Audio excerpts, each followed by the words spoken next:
हुगली महानगर के नवनगर में उपस्थित सभी सम्माननीय नागरिक बंधुओं, मैं आप सभी को गणपति उत्सव की बहुत बधाई देता हूँ, शुभकामनाएं व्यक्त करता हूँ।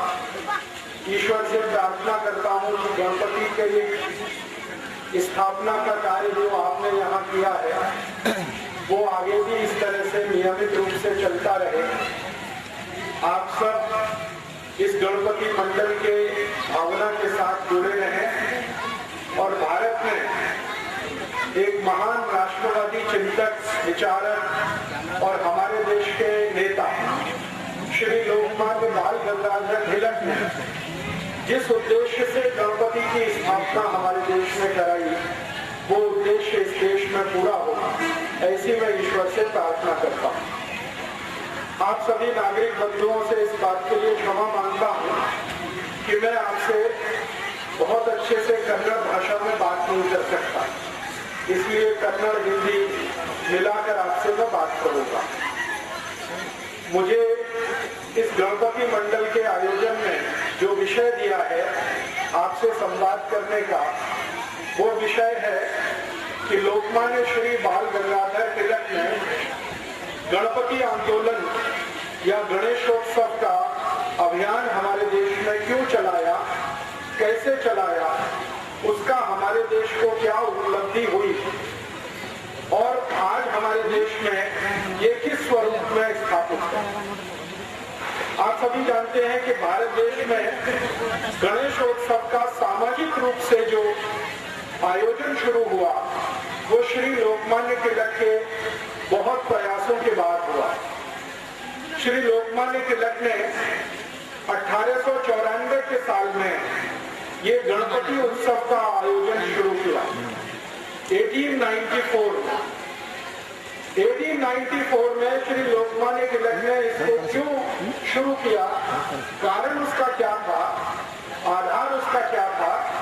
हमारे जमाने में, हमारे देश में 1894 में अंग्रेजों की सरकार चलती थी और अंग्रेजों की सरकार ने भारत देश में एक नियम बनाया था, कानून बनाया था, वो ये कि भारतीय नागरिक एक साथ किसी स्थान पर एकत्रित नहीं हो सकते। उसके लिए उन्होंने एक कानून बना दिया था और वो कानून में भारत के नागरिक 5 की संख्या में अधिक नागरिक एक साथ कहीं भी नहीं जा सकते, एक साथ कहीं आ नहीं सकते। अगर कहीं पर ब्रिटिश पुलिस, अंग्रेजों की सरकार की जो सेना होती थी, वो भारतीय नागरिकों को समूह में देखे तो निश्चित रूप से उनको पुलिस अरेस्ट करती थी, जेल में डालती थी और उसके बाद उनके ऊपर भयंकर अत्याचार होता था।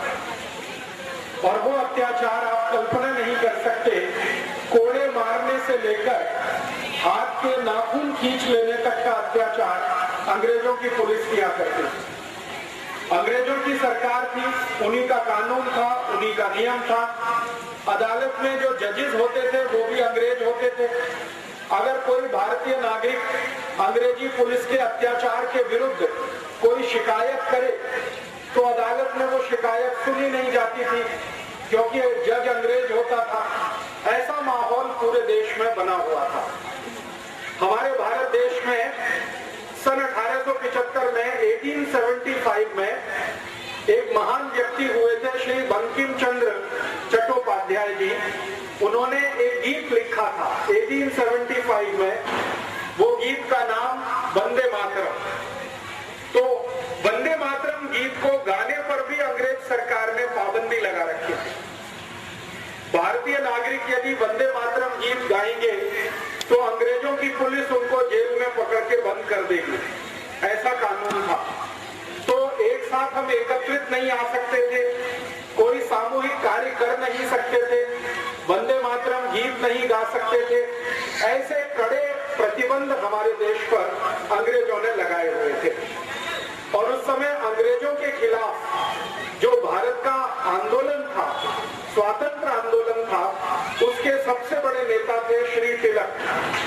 उन्होंने अंग्रेजों की सरकार के ये जो प्रतिबंध थे, ये जो पाबंदी थी, इसको निरस्त करने के लिए एक योजना बनाई और उन्होंने ये तय किया कि अगर अंग्रेज सरकार 5 या 5 से ज्यादा लोगों पर पाबंदी लगा रही है तो कोई ऐसा आयोजन शुरू करना चाहिए जो अंग्रेजों की सरकार के इस कानून को भंग करे और नागरिकों के मन में शक्ति आए, डर निकल जाए। अंग्रेजों की सरकार का जो भय है वो भारत के नागरिकों के मन से निकलना चाहिए। ऐसा सोचकर उन्होंने ये गणेशोत्सव शुरू किया। 1894 के पहले हमारे भारत देश में गणपति उत्सव होता था, गणेशोत्सव होता था, लेकिन वो घरों में होता था, परिवार के अंदर होता था। परिवार के लोग मिलकर गणपति उत्सव मनाते थे। पहली बार श्री लोकमान्य बाल गंगाधर तिलक ने 1894 में पुणे के शनिवारवाड़ा में पहले गणपति की स्थापना की थी। आप जानते हैं कि पुणे एक बहुत बड़ा शहर है, पूना महाराष्ट्र में। वहां पर एक बड़ा स्थान है शनिवारवाड़ा। इस शनिवारवाड़े में पहले गणपति की स्थापना हुई थी 1894 में और वो स्थापना स्वयं श्री लोकमान्य तिलक ने अपने हाथों से की थी।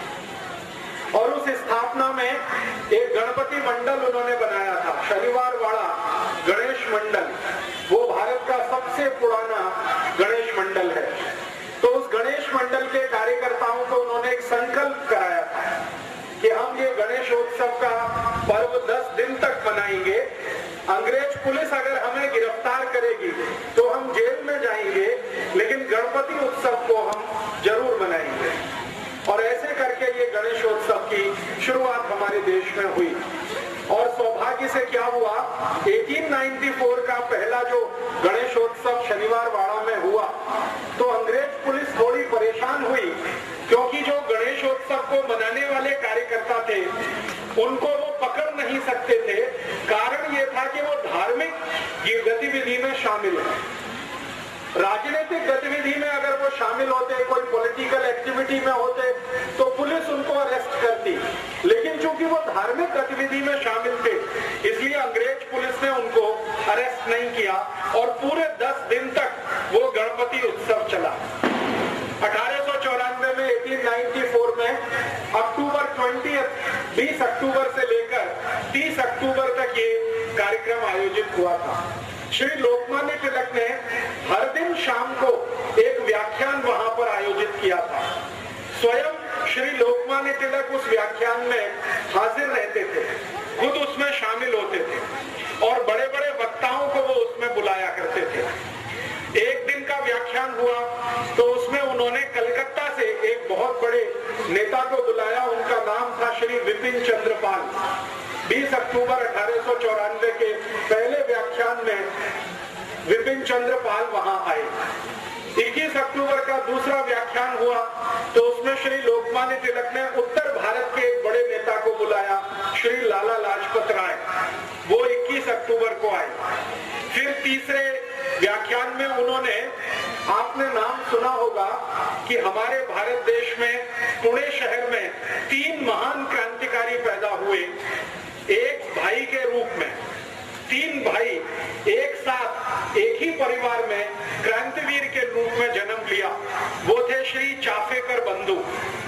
तो 23 अक्टूबर को व्याख्यान चाफेकर बंधुओं में जो सबसे अग्रज थे, बड़े थे, उनका हुआ। फिर 24 अक्टूबर को चाफेकर बंधुओं में दूसरे नंबर के जो उनके भाई थे उनका हुआ। एक श्री बालकृष्ण चाफेकर, एक दया कृष्ण चाफेकर, ऐसे करके तीनों चाफेकर बंधुओं का व्याख्यान हुआ। फिर उसके बाद श्री लोकमान्य तिलक ने मुंबई से एक बड़े नेता को बुलाया, उनका नाम था फिरोज शाह मेहता। उनका एक व्याख्यान हुआ और इस तरह से 10 दिन लगातार व्याख्यान माला चली। गणपति उत्सव हुआ, व्याख्यान माला चली। जितने भी वक्ता वहां पर व्याख्यान देने के लिए आए पहले गणपति उत्सव में, सबका जोर ये था कि भगवान गणेश हमारे देश को आजादी दिलाए, भगवान गणेश हमारे भारत को स्वराज्य दिलवाए, हमारे भारत देश में अंग्रेजों की सरकार समाप्त हो। सभी व्याख्याताओं ने इस तरह के विषय लिए थे और जितने भी लोग सुनने के लिए आते थे उनमें उन्होंने देशभक्ति की भावना, राष्ट्रभक्ति की भावना पूरे व्याख्यानों के माध्यम से भरने का काम शुरू किया। परिणाम क्या हुआ? पुणे के लोगों में गणपति आयोजन के लिए उत्साह पैदा हुआ और 1894 में पहले गणपति की स्थापना पुणे में शनिवारवाड़ा में हुई। अगले वर्ष 1895 में पूरे पुणे में 11 गणपति मंडल बने एक ही वर्ष के बाद और 11 गणपति स्थापित हुए। उसके बाद 1896 में एक साथ 31 गणपति स्थापित हुए, 31। फिर उसके बाद 1897 में पता चला 100 से ऊपर गणपति हो गए। फिर इस तरह से ये संख्या बढ़ती गई और 1898 तक आते आते पुणे से बाहर मुंबई में, पुणे से थोड़ा आगे जाकर अहमदनगर में, फिर पुणे के थोड़ा सा और आगे जाकर नागपुर में, पूरे विदर्भ में ये फैलता ही गया गणपति उत्सव का। और पुणे के आजू बाजू के महाराष्ट्र के सारे बड़े शहरों में ये गणपति की स्थापना जैसे जैसे बढ़ती गई वैसे वैसे भारत देश के लोगों में चेतना भी बढ़ती गई। थोड़े दिन के बाद पता चला कि संपूर्ण महाराष्ट्र राज्य में गणपति आ गए और गणेशोत्सव बहुत जोर शोर से मनाना शुरू हुआ। 1894 के बाद 1904 में, माने सन 1904 में पहली बार लोकमान्य तिलक ने भारतवासियों को ये अपील किया कि हम गणेशोत्सव का जो आयोजन करते हैं इसका मुख्य जो उद्देश्य है वो भारत का स्वराज्य प्राप्ति करना है, आजादी प्राप्त करना है। बिना आजादी के गणेशोत्सव का कोई अर्थ नहीं है। हमारा देश अंग्रेजों का गुलाम रहे और हमारे देव देश के अंदर हैं तो एक तरह से वो भी गुलामी में है। पहली बार लोगों ने श्री लोकमान्य तिलक के इस उद्देश्य को और इस स्वप्न को बहुत गंभीरता से समझा। उसके बाद एक दुर्घटना हो गई हमारे देश और वो दुर्घटना ये थी 1904 में, सन 1904 में एक अंग्रेज अधिकारी था जो गवर्नर वॉयसराय की हैसियत में आया था, उसका प्रमोशन हुआ था। उसका नाम था कर्जन। ये बंगाल का वॉयसराय बना था। बंगाल का वॉयसराय बनने के बाद इस कर्जन ने एक बहुत खतरनाक काम किया था। उसने क्या किया था? बंगाल राज्य को 2 भागों में बांट दिया था, 2 हिस्से कर दिए बंगाल के और उसके लिए एक कायदा बनाया, कानून बनाया और उसका नाम दिया उसने division of Bengal act, Bengal को बांटने का कानून। कर्जन नाम के इस अंग्रेज अधिकारी ने किया। बंगाल उस समय भारत देश का सबसे बड़ा राज्य था। आज हमारे भारत देश में कर्नाटक, तमिलनाडु, केरल जैसे 35 राज्य हैं, भूमध्ययुक्त राज्य हैं। आज से लगभग 150 वर्ष पहले, 160 वर्ष पहले भारत देश में सिर्फ 4 राज्य थे, 4 स्टेट्स थे। एक बंगाल था, दूसरा मद्रास राज्य था, उसको अंग्रेजी में प्रेसिडेंसी कहा जाता था, बंगाल प्रेसिडेंसी, मद्रास प्रेसिडेंसी, और एक तीसरा था मुंबई प्रेसिडेंसी, और चौथा भारत का बचा हुआ हिस्सा जिसको नॉर्थ वेस्ट फ्रंटियर के नाम से जाना जाता है, पूरा उत्तर भारत। बंगाल प्रेसिडेंसी का उस समय में क्या मतलब था, सरल माहिती देता हूं। बंगाल का उस समय 1904 में, सन 1904 में एक ही अर्थ था, पूरा बिहार राज्य, पूरा आसाम, पूरा का पूरा बंगाल, जिसमें बांग्लादेश भी शामिल था। उस समय तक बांग्लादेश अलग नहीं हुआ था, तो पूरा बंगाल, बांग्लादेश को मिलाकर पूरा आसाम, उड़ीसा का 3/4 भाग, और उसके बाद आसाम के ऊपर के भारत के जो छोटे राज्य हैं, अरुणाचल प्रदेश है, सिक्किम है, नागालैंड है, मिजोरम है, मणिपुर है, ये जो छोटे 7 राज्य, ये पूरा मिलाकर बंगाल राज्य था। अंग्रेजों ने उस समय इसको 2 हिस्सों में बांटा, east Bengal and west Bengal, पूर्वी बंगाल, पश्चिमी बंगाल। उस समय बंगाल का जो टोटल पॉपुलेशन था, कुल लोक संख्या, कुल जनसंख्या, वो करीब 7 कोटि था। 7 कोटि नागरिक बंगाल में रहते थे, 7 करोड़। अब ये बंगाल का जो बंटवारा हुआ, इसमें क्या हुआ, जो वेस्ट बंगाल था वो हिंदुओं के लिए, और वेस्ट बंगाल हिंदुओं के लिए और ईस्ट बंगाल मुसलमानों के लिए। ईस्ट बंगाल में कुल पॉपुलेशन 3 करोड़ 80 लाख के आसपास था, 3 कोटि 80 लाख नागरिक ईस्ट बंगाल में, और बाकी जो 4 करोड़ 20 लाख नागरिक थे वो वेस्ट बंगाल में। तो हिंदू और मुसलमान संप्रदाय के आधार पर पहली बार अंग्रेजों ने भारत में बंटवारा किया, और ये बंटवारा जब हुआ तो सारे भारत देश में इसका विरोध हुआ। और विरोध क्यों हुआ? संप्रदाय के आधार पर आप देश का अगर बंटवारा करते हैं, किसी राज्य का बंटवारा करते हैं, तो भयंकर मारामारी होने वाली है। तो श्री लोकमान्य तिलक ने सबसे पहले इसका विरोध किया, और 1905 में श्री लोकमान्य तिलक ने एक आदेश जारी किया भारत के नागरिकों के लिए कि अगर अंग्रेजों की सरकार भारत के एक बंगाल राज्य का संप्रदाय के आधार पर बंटवारा करती है तो इस अंग्रेज सरकार को हम भारत में अब रहने नहीं देंगे, चलने नहीं देंगे। और उन्होंने ये घोषणा कर दी। श्री लोकमान्य तिलक के एक दोस्त थे, मित्र थे, विपिन चंद्र पाल, जो उस समय बंगाल के सबसे बड़े नेता थे। ऐसे ही श्री लोकमान्य तिलक के एक मित्र थे श्री अरविंदो घोष, जिनको आपने जाना होगा, जो बाद में सन्यासी हो गए और पांडिचेरी में उन्होंने आश्रम बना लिया और वहीं पर आखिरी जीवन उनका बीता।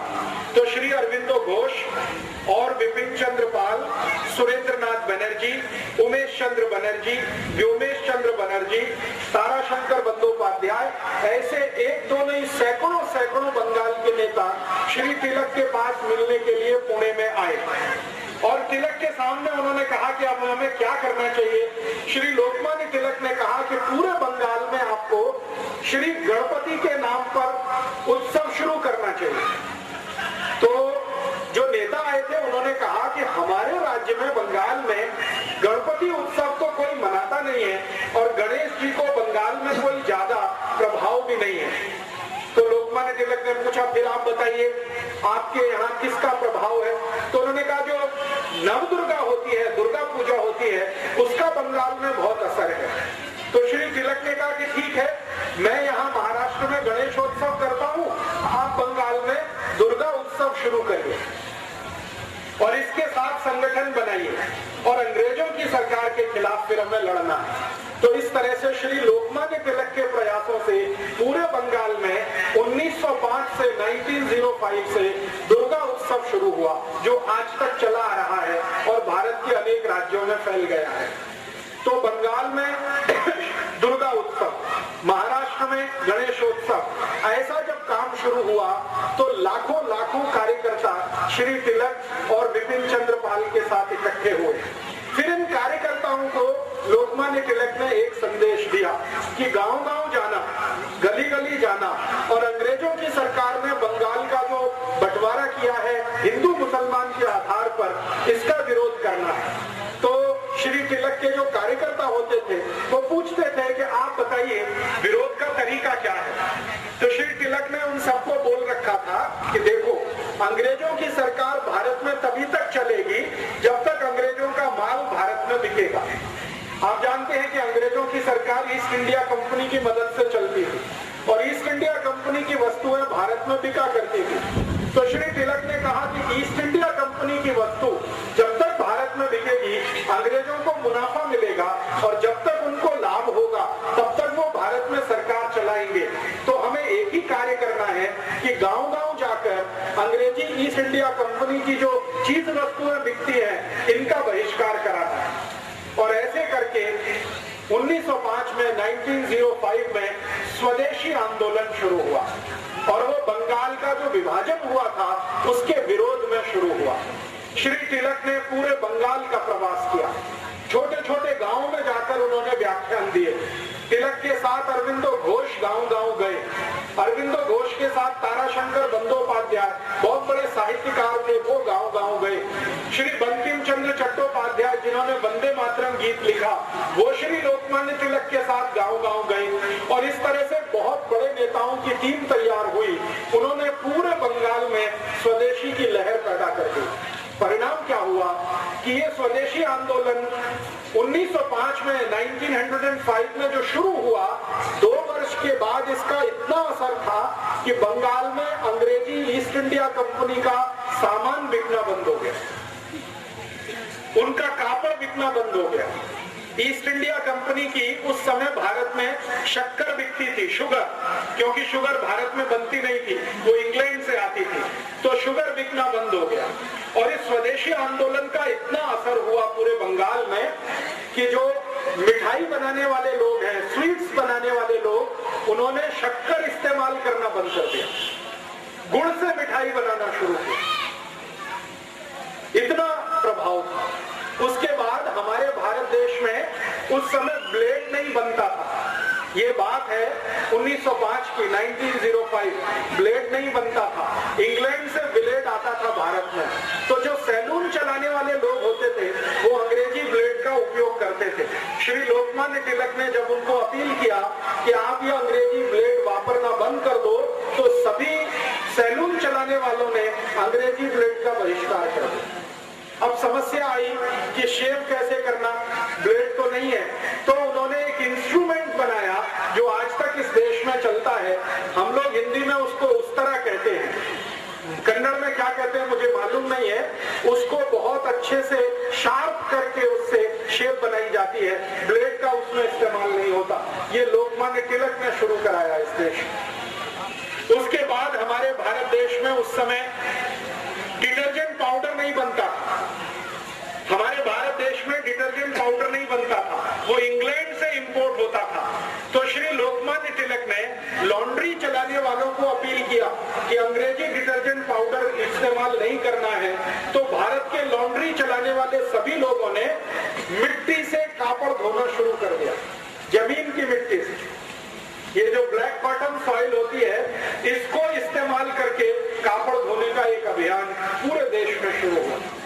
इसी तरह श्री लोकमान्य तिलक ने भारत के लोगों को अपील किया कि किसी भी घर में, परिवार में विवाह होगा तो वर और वधू शरीर पर अंग्रेजी वस्त्र धारण नहीं करेंगे।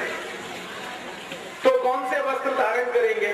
तो उन्होंने कहा कि भारत में कापूस बहुत होता है, कॉटन बहुत होता है, कॉटन के बनाए हुए जो वस्त्र हैं उनका उपयोग करेंगे, और वर वधू दोनों जिनका विवाह कराने वाला पंडित है, पंडितों का एक बहुत बड़ा संघ बनाया श्री तिलक ने, और उन्होंने कहा कि आप उस वर वधू का विवाह कराइए जिसके शरीर पर खादी के वस्त्र होंगे या कॉटन के वस्त्र होंगे। अंग्रेजी वस्त्र अगर पहने हुए वर वधू हैं तो उनका बहिष्कार कर दीजिए। परिणाम ये हुआ कि वर और वधू ने भी कॉटन पहनना शुरू कर दिया। इस तरह से श्री तिलक ने भारत के अनेक अनेक समाज के लोगों को इकट्ठा करना शुरू किया, और तिलक के साथ लाला लाजपत राय ने उत्तर भारत में बहुत बड़ा ऐसा ही अभियान चलाया। आप पूछेंगे कि इस अभियान का अंतिम फलश्रुति क्या हुआ? इस अभियान की सबसे बड़ी फलश्रुति ये हुई कि 1905 से 1905 से लेकर 1911 के बीच में 6 वर्ष के अंदर संपूर्ण भारत देश में ईस्ट इंडिया कंपनी की वस्तुएं बिकना बंद हो गई। ईस्ट इंडिया कंपनी का कपड़ा बिकना बंद हो गया, उनका ब्लेड बिकना बंद हो गया, ईस्ट इंडिया कंपनी की शुगर बिकना बंद हो गया, ईस्ट इंडिया कंपनी का डिटर्जेंट पाउडर बिकना बंद हो गया। जो कुछ भी ईस्ट इंडिया कंपनी बेचती थी वो सब वस्तुएं बिकना बंद हो गई। लोगों ने संकल्प लेना शुरू किया। आपको तो सुनकर आश्चर्य होगा कि जैसे आपने यहाँ गणपति मंडल स्थापित किया है नवनगर में, श्री लोकमान्य तिलक ने संपूर्ण भारत देश में ऐसे सैकड़ों गणपति मंडल स्थापित किए। हर एक गणपति मंडल के कार्यकर्ताओं को वो शपथ दिलाते थे, प्रतिज्ञा कराते थे। गणपति मंडल स्थापित हुआ, फिर उसके बाद एक शपथ ग्रहण समारोह होता था, प्रतिज्ञा समारोह होता था। उसमें पहली प्रतिज्ञा ये होती थी कि हम भारत देश के स्वराज्य प्राप्ति के लिए कार्य करेंगे और गणपति हमारे आराध्य देव बनेंगे, हम स्वराज्य प्राप्ति के लिए काम करेंगे। दूसरी प्रतिज्ञा होती थी कि भारत में स्वराज्य प्राप्ति करने के लिए स्वदेशी का वर्ण बहुत आवश्यक है, इसलिए हम जीवन पर्यंत स्वदेशी व्रत धारण करेंगे और कभी कोई अंग्रेजी वस्तु का प्रयोग नहीं करेंगे। फिर तीसरा संकल्प होता था कि अंग्रेज सरकार धर्म और संप्रदाय के आधार पर भारत को बांट रही है, हम धर्म और संप्रदाय के आधार पर कभी झगड़ा नहीं करेंगे, हिंदू मुसलमानों से नहीं लड़ेंगे, मुसलमान हिंदुओं से नहीं लड़ेंगे। ऐसी 11 शपथ दिलाई जाती थी, और वो 11 शपथ लेने वाले कार्यकर्ता गणपति आंदोलन आंदोलन के सदस्य होते थे। उसमें से एक शपथ होती थी कि व्यसन जीवन में कभी नहीं करेंगे, शराब नहीं पिएंगे, सिगरेट नहीं पिएंगे, बीड़ी नहीं पिएंगे, गुटखा तंबाकू कुछ नहीं खाएंगे और अपने को पवित्र बनाएंगे ताकि स्वराज्य प्राप्ति के लिए लड़ सके। ऐसी शपथ दिलाकर श्री तिलक कार्यकर्ताओं को पक्का बनाते थे और धीरे धीरे आप सुनकर आश्चर्य करेंगे 1905 से ये अभियान शुरू हुआ। 1911 में 1911 में स्वदेशी आंदोलन और गणेशोत्सव के कुल कार्यकर्ता 1,20,20 हो गए, 1,20,00,000। उस समय भारत का जो टोटल पॉपुलेशन था वो 21 कोटि था, 20 करोड़ भारतवासी थे 1905 में और उसमें से 1,20,20,00,000 उनके कार्यकर्ता थे। लोकमान्य तिलक, बाल गंगाधर तिलक, विपिन चंद्र पाल, लाला लाजपत राय के साथ काम करने वाले। गणेशोत्सव के माध्यम से इतनी बड़ी कार्यकर्ताओं की फौज उन्होंने इकट्ठी की। अंतिम परिणाम क्या हुआ? 1911 में जब ब्रिटिश गवर्नमेंट का सब कुछ बिकना यहाँ बंद हो गया तो ब्रिटिश पार्लियामेंट लंदन में बहुत तकलीफ आ गई, क्योंकि यहाँ से धन लूटकर ईस्ट इंडिया कंपनी लेके जाती थी। उनका माल बिकता था, वो पैसा लंदन जाता था। जब यहाँ माल बिकना बंद हो गया तो यहाँ से पैसा लंदन जाना बंद हो गया, तो ब्रिटिश पार्लियामेंट में बहुत तकलीफ की स्थिति आई। उस समय ब्रिटेन का राजा था, उसका नाम था जॉर्ज पंचम। उसने ब्रिटिश पार्लियामेंट का एक स्पेशल मीटिंग बुलाया और उसने ये कहा कि भारत देश में ऐसा क्या हो रहा है कि अब ब्रिटेन में पैसा आना बंद हो गया। तो ब्रिटिश पार्लियामेंट के एमपीज ने जॉर्ज पंचम को कहा कि भारत में एक बड़े नेता हैं श्री लोकमान्य तिलक, उन्होंने गणेशोत्सव का एक अभियान और स्वदेशी का आंदोलन शुरू कर दिया है और उसके कारण अब अंग्रेजी वस्तुएं भारत में बिकना बंद हो गई हैं, इसलिए इंग्लैंड में पैसा आना बंद हो गया। तो जॉर्ज पंचम इतना परेशान हुआ, उसने कहा कि ये लोकमान्य तिलक कौन है? तो उसके जो ऑफिसर्स थे उन्होंने समझाया ऐसे ऐसे एक व्यक्ति है, पुणे के पास उनका जन्म स्थान है, कार्य क्षेत्र उनका पूरा भारत देश है और उनके पास 1,20,20,00,000 कार्यकर्ताओं की बहुत बड़ी आर्मी है। तो जॉर्ज पंचम ने पूछा कि ब्रिटेन की आर्मी भारत में कितनी है? तो जॉर्ज पंचम को उत्तर मिला कि जो ब्रिटिश आर्मी भारत में है वो मैक्सिमम 3,50,000 है, 3.5 लाख की आर्मी है। और उन्होंने कहा कि लोकमान्य तिलक की आर्मी कितनी बड़ी है? तो उन्होंने कहा कि 1,20,20,00,000 की आर्मी है। तो फिर जॉर्ज पंचम ने कहा कि उसका commander in chief Lokmanya Tilak 1,20,00,000 की आर्मी है, कितनी बड़ी आर्मी है, मैं उसको देखना चाहता हूँ। तो ब्रिटिश पार्लियामेंट ने कहा कि वो आर्मी अगर देखनी है तो आपको भारत जाना पड़ेगा। तो उसने कहा ठीक है, मेरी भारत यात्रा का कार्यक्रम बनाओ। तो दिसंबर में 10 तारीख को जॉर्ज पंचम भारत आया। दिसंबर 10, 1911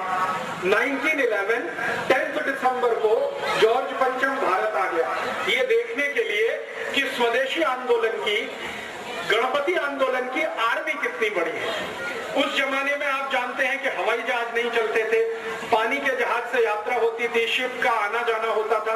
तो लंदन जाने के लिए भारत देश में 2 ही स्थान थे और लंदन से आने के लिए भी 2 ही स्थान थे। एक था वो कलकत्ता और दूसरा था सूरत। सूरत में बहुत बड़ा पानी के जहाज का पत्तन था और कलकत्ता में बहुत बड़ा था। तो कलकत्ता एक, सूरत दूसरा। तो जॉर्ज पंचम को पूछा गया आप कहाँ उतरेंगे? तो उन्होंने कहा कलकत्ता उतरूंगा। क्यों? क्योंकि लोकमान्य तिलक के सहयोगी और उनके कार्यकर्ता सबसे ज्यादा बंगाल में काम कर रहे हैं, तो मुझे देखना है वो। तो कलकत्ता उतरा लोकमान्य तिलक, जॉर्ज पंचम कलकत्ता आया। 11 दिसंबर को कलकत्ता में बहुत सारे लोगों ने उसको रिसीव किया। जिन लोगों ने जॉर्ज पंचम को भारत में पहली यात्रा पर रिसीव किया, माने उसको आदर पूर्वक इस देश में स्वागत किया, उनमें से सबसे आगे थे श्री रविंद्रनाथ टैगोर, राजा राममोहन रॉय और एक थे उमेश चंद्र बनर्जी और एक पुराने कांग्रेस के नेता जो माने जाते हैं, कांग्रेस की स्थापना हो चुकी थी 1885 में। तो एक थे ऑक्टेवियो ह्यूम, A.O. ह्यूम, जो कांग्रेस के संस्थापक अध्यक्ष माने जाते हैं। इन सब लोगों ने राजा को आवकार किया, उसका स्वागत किया। राजा माने जॉर्ज पंचम। और श्री लोकमान्य तिलक, विपिन चंद्र पाल और व्योमेश चंद्र बनर्जी, सुरेंद्रनाथ बनर्जी, ये जो सारे नेता थे जिनको हमारे इतिहास में गरम दल का नेता माना जाता है, इन्होंने जॉर्ज पंचम का बहिष्कार किया। उन्होंने कहा हम जॉर्ज पंचम का बहिष्कार करते हैं, हम उसके स्वागत समारोह में नहीं जाएंगे। लेकिन कांग्रेस के अंदर नरम दल के कुछ नेता हुआ करते थे, उनमें से मैंने कुछ नाम आपको बताए। उन्होंने कहा कि हम जॉर्ज पंचम का जरूर स्वागत करेंगे। तो स्वागत समारोह हुआ कलकत्ता में, और स्वागत समारोह में पहली बार जॉर्ज पंचम को स्वागत करते हुए एक गीत गाया गया जिसका नाम है जनगण मन अधिनायक जय हे भारत भाग्य विधाता। भारत भाग्य विधाता, इन शब्दों पे ध्यान दीजिए। भारत भाग्य विधाता माने भारत के भाग्य को निर्धारित करने वाला कौन? जॉर्ज पंचम। जॉर्ज पंचम को मंच पर बिठाया गया और ये गीत गाना शुरू किया, और जिसने ये गीत गाया दुर्भाग्य से उनका नाम वही श्री रविंद्रनाथ टैगोर। उन्होंने ही ये गीत लिखा और उन्होंने ही ये गीत गाया। अब ये जो गीत है इसमें ज्यादा शब्द बांग्ला के हैं और कुछ संस्कृत के शब्द हैं। इस पर जरा ध्यान दें। जनगण मन, जन गण मन, गण संस्कृत का शब्द है, जन संस्कृत का शब्द है, मन संस्कृत और बांग्ला दोनों में है। तो इसका अर्थ है भारत की जनता की तरफ से, गण माने छोटे छोटे राजा और उनके प्रतिनिधि, हम सब भारत की जनता की तरफ से, छोटे छोटे राजाओं की तरफ से जनगण मन अधिनायक जय, अधिनायक माने सुपर हीरो, माने जॉर्ज पंचम, आपकी जय करने के लिए यहाँ आए हैं। जनगण मन अधिनायक जय, भारत भाग्य विधाता।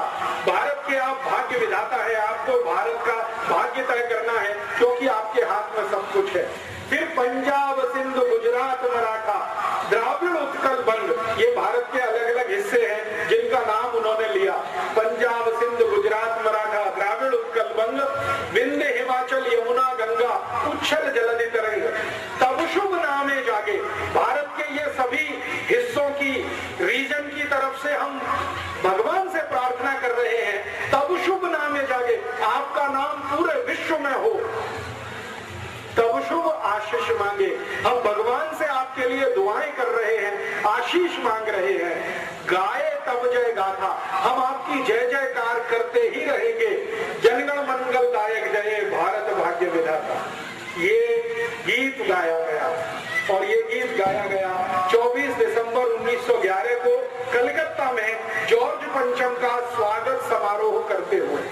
अब समस्या क्या खड़ी हो गई कि जॉर्ज पंचम को ना संस्कृत समझती थी ना बांग्ला, ना उसको हिंदी आती थी।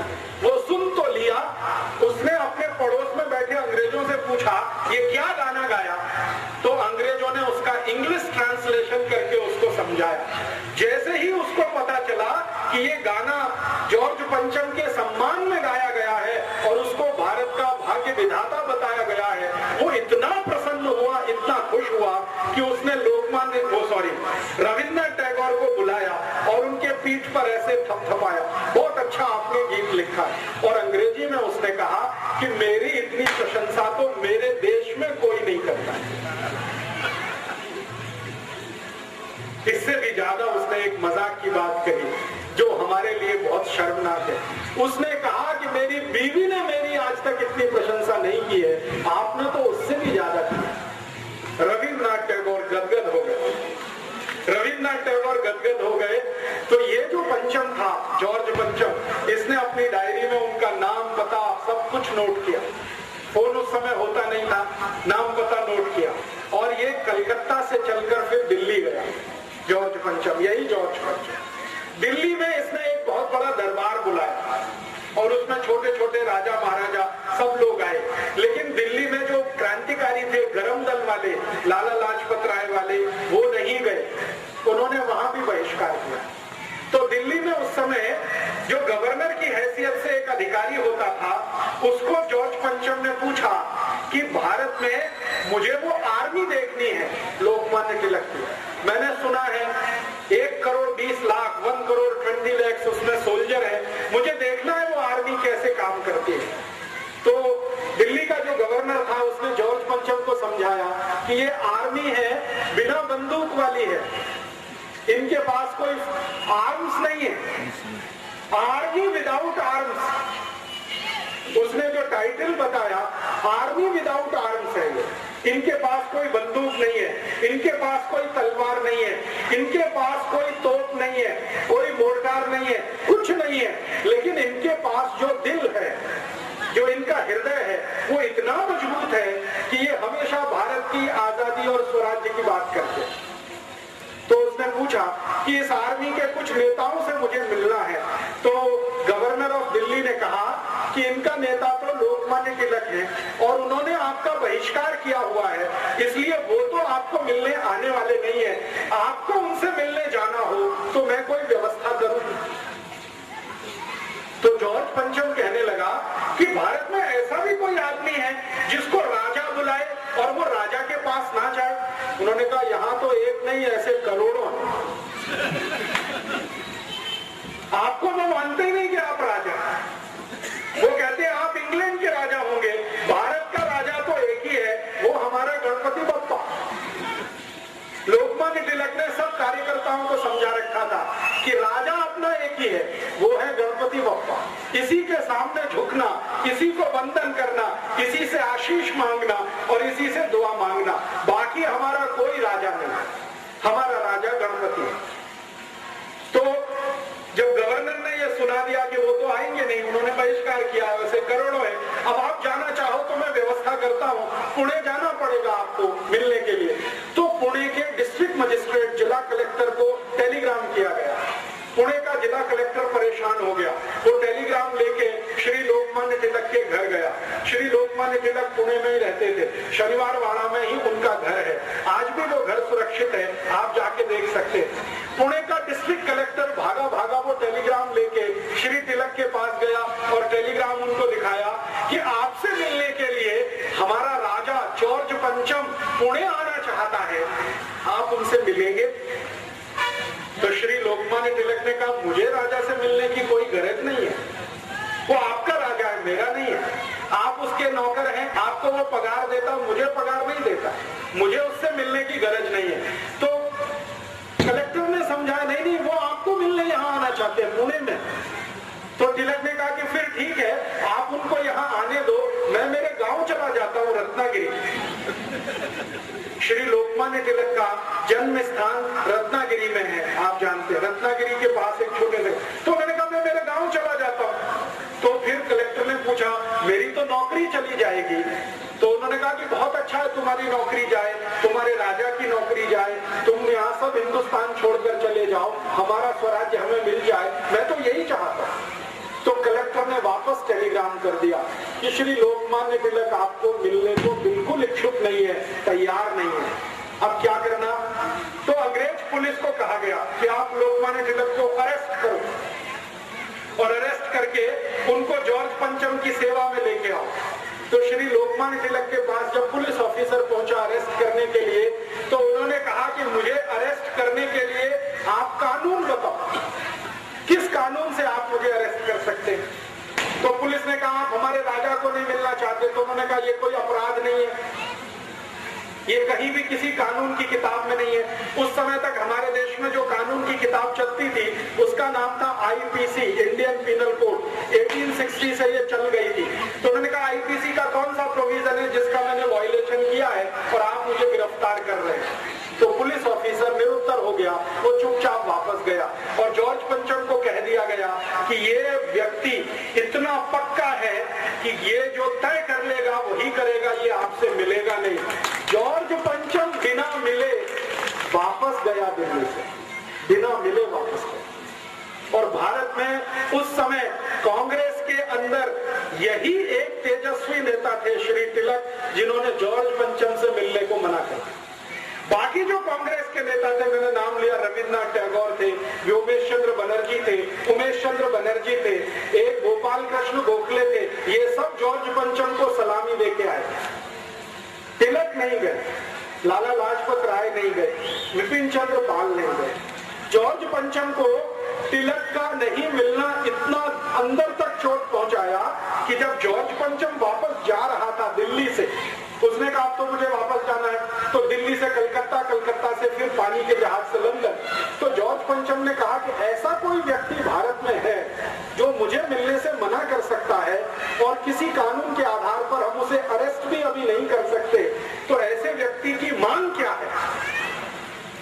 तो अंग्रेज गवर्नर दिल्ली ने उनको कहा कि उसकी सबसे पहली मांग है कि 1905 में जो कर्जन ने डिवीजन ऑफ बंगाल एक्ट बनाया है, बंगाल को हिंदू मुसलमान के आधार पर तोड़ दिया है, ये कानून वापस लेना और बंगाल को फिर से एक करना।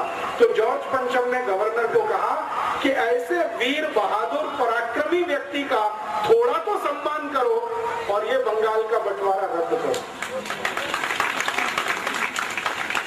और भारत के इतिहास में ये पहली और आखिरी घटना है जब बंगाल को बंटवारा करके अंग्रेजों ने 6 साल के बाद वापस फिर से एक किया और ईस्ट और वेस्ट बंगाल फिर से एक हुआ। और लोकमान्य तिलक की इतनी जय जयकार पूरे देश में हुई। 1911 में जब बंगाल फिर से एक हो गया, डिवीजन ऑफ बंगाल एक्ट वापस हो गया, तो सारे देश में लोकमान्य तिलक के स्वागत समारोह आयोजित हुए और एक एक समारोह में 50-50 हजार लोग आते थे। उस जमाने में ये माइक नहीं होता, बिना माइक के उनको व्याख्यान करना पड़ता। आप जरा सोचिए, 50,000 की भीड़, 50,000 नागरिक लोकमान्य तिलक को सुनने के लिए कहीं खड़े हैं, कैसे वो बोले जो आखिरी आदमी तक बात पहुंचे? तो वो संभव नहीं होता था। तो श्री तिलक चिल्ला चिल्ला कर बोलते और दुष्परिणाम क्या हुआ? 1911 से जब उनका ये स्वागत समारोह शुरू हुआ, 1915 तक ये चलता रहा। 4-5 साल चिल्ला चिल्ला कर बोलने के कारण उनके सारे फेफड़े गल गए, उनके लंग्स में इंफेक्शन आ गया, क्योंकि माइक तो होता नहीं था। गले में इंफेक्शन आया, लंग्स में इंफेक्शन आया और वो इंफेक्शन इतना गंभीर था कि उसी में श्री लोकमान्य तिलक की मृत्यु हुई। 1915 से लेकर 1920 तक वो कहीं जा नहीं सके, बोल नहीं सके ज्यादा। थोड़े भी बोलते थे तो गले में दर्द होता, थोड़े भी बोलते थे तो लंग्स में पानी भर जाता और उस समय ट्रीटमेंट भी नहीं था। प्लूरिसी नाम की एक बीमारी उनको हो गई, उसका कोई ट्रीटमेंट नहीं था। उसका एक ही ट्रीटमेंट था कि वो कोई ठंडे प्रदेश में जाकर थोड़े दिन आराम करें। लेकिन तिलक कहा करते थे कि अगर ये जीवन में आराम किया तो स्वराज्य कैसे आएगा? इसलिए उन्होंने अपने स्वास्थ्य को दुर्लक्ष्य किया, अपनी हेल्थ को कभी ध्यान नहीं दिया और उसी चक्कर में उनकी पत्नी रात दिन परेशान रहती थी और उनकी मृत्यु हुई उनकी पत्नी की, इसी चिंता में कि तिलक कभी स्वास्थ्य का ध्यान नहीं रखते, लगातार प्रवास करते थे। अब उस जमाने में प्रवास करने के लिए गाड़ी नहीं थी तो साइकिल से प्रवास करते, कभी साइकिल नहीं होती थी तो बैलगाड़ी में बैठ के प्रवास करते, कभी कभी बैलगाड़ी नहीं तो घोड़े पर बैठकर प्रवास करते, घोड़ा भी नहीं मिला तो वो जो ऊंट होता है कैमल, उस पर बैठकर प्रवास करते थे और कुछ नहीं मिला तो पैदल पैदल प्रवास करते। तो प्रवास बहुत किया, व्याख्यान बहुत दिए, स्वागत समारोह जगह जगह होते थे, उसमें फंड इकट्ठा होता था और वो फंड इतना हो गया कि वो कोटि कोटि रुपए। बाद में उसी फंड को नाम दिया गया तिलक स्वराज फंड। इतिहास की पुस्तकें जब आप पढ़ेंगे तो उसमें एक जगह चैप्टर है तिलक स्वराज फंड। ये लोकमान्य तिलक को स्वागत समारोह में जो दान मिलता था वो सारा उन्होंने इकट्ठा किया था। आप पूछेंगे तिलक स्वराज फंड कितना था? आज से लगभग 80-90 वर्ष पहले, 80-90 years बिफोर, तिलक स्वराज फंड 21 करोड़ रुपीस का था, 21 कोटि रुपए, इतना धन था।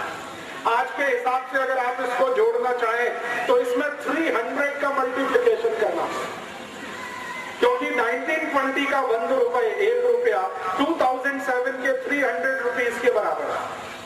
तो 300 में 21 का गुणा कर लीजिए, 6,300 करोड़ रुपीस श्री लोकमान्य तिलक ने इकट्ठा किया इस देश में घूम घूम कर। और वो फंड जब उन्होंने इकट्ठा किया तो उस फंड से फिर परिणाम क्या किया, उन्होंने क्या काम में लगाया वो फंड। उन्होंने कहा कि भारत में जो जो वस्तुओं का उत्पादन नहीं होता वो सभी ये पैसे से बनाई गई। मैंने आपसे कहा ब्लेड नहीं बनता था भारत में, श्री तिलक ने ब्लेड बनाने की इंडस्ट्री शुरू कराई पुणे के पास। वो समय में शुगर नहीं बनती थी इस देश में, शुगर बनाने का कारखाना उसी फंड में से लगा। हमारे देश में उस जमाने में आयरन और स्टील के लिए कोई बड़ा प्रोडक्शन यूनिट नहीं था।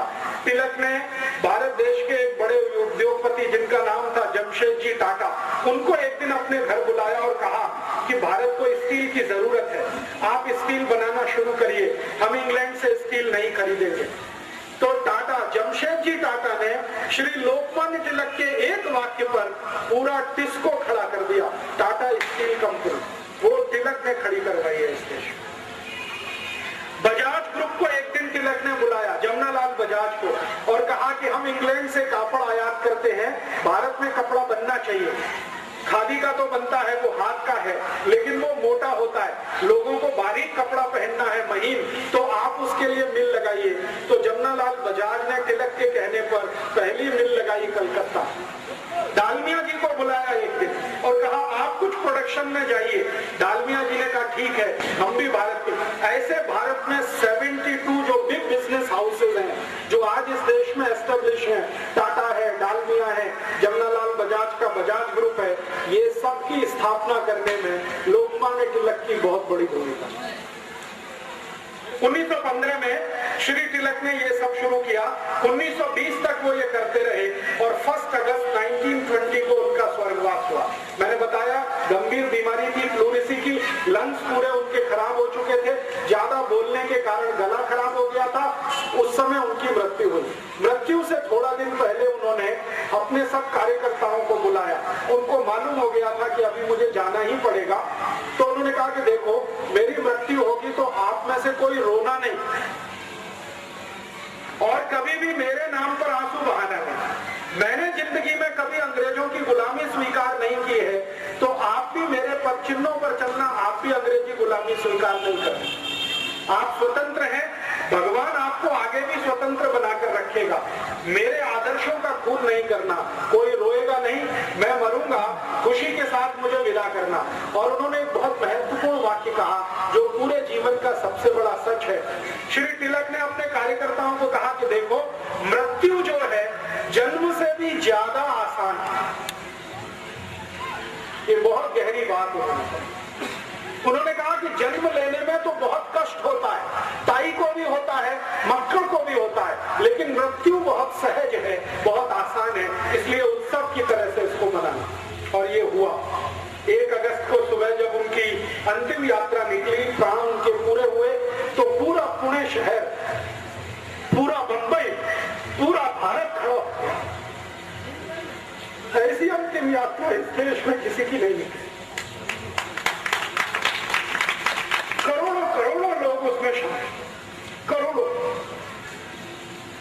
और उन लोगों ने श्री तिलक की अंतिम यात्रा को भारत की स्वराज यात्रा बताया कि ये हमारे देश की स्वराज यात्रा है। और उस स्वराज यात्रा में उन्होंने वही संकल्प दोहराए जो श्री तिलक उनको गणपति आंदोलन के समय कहा करते थे। ऐसे एक महान व्यक्ति ने इस देश में गणपति की स्थापना कराई। ऐसे एक महान व्यक्ति ने इस देश में स्वराज्य की नींव स्थापित कराई। आप बहुत भाग्यशाली हैं कि मैंने आपके मंडल में आकर श्री तिलक का फोटो देखा। मुझे बहुत दुख होता है जब मैं गणपति मंडलों में जाता हूँ, गणपति की मूर्ति तो होती है, तिलक की मूर्ति गायब है। और उससे भी ज्यादा दुख मुझे इस बात का होता है कि गणपति मंडल वाले गणपति की स्थापना करते हैं और उसमें ऐसे गंदे गंदे घटिया घटिया गाने बजाते हैं जिनको श्री तिलक ने कभी सुना नहीं, सोचा भी नहीं। हमें शर्म है कि हम लोकमान्य तिलक के उन सभी आदर्शों को पूरा नहीं कर पाए हैं जो गणपति आंदोलन के माध्यम से उन्होंने भारत को समझाए थे। उनका एक बहुत महत्वपूर्ण वक्तव्य था जो उन्होंने अपनी मृत्यु से थोड़े दिन पहले दिया था। जब बंगाल का बंटवारा समाप्त हो गया तो तिलक ने भारत के बहुत सारे कार्यकर्ताओं का एक सम्मेलन बुलाया था और उसमें उन्होंने बहुत सारे प्रश्नों के उत्तर दिए थे। तो एक कार्यकर्ता ने उनसे प्रश्न पूछा कि आपने बंगाल के बंटवारे का विरोध क्यों किया? तो उन्होंने कहा कि अंग्रेजों ने हिंदू और मुसलमान के आधार पर बंगाल को बांटा है।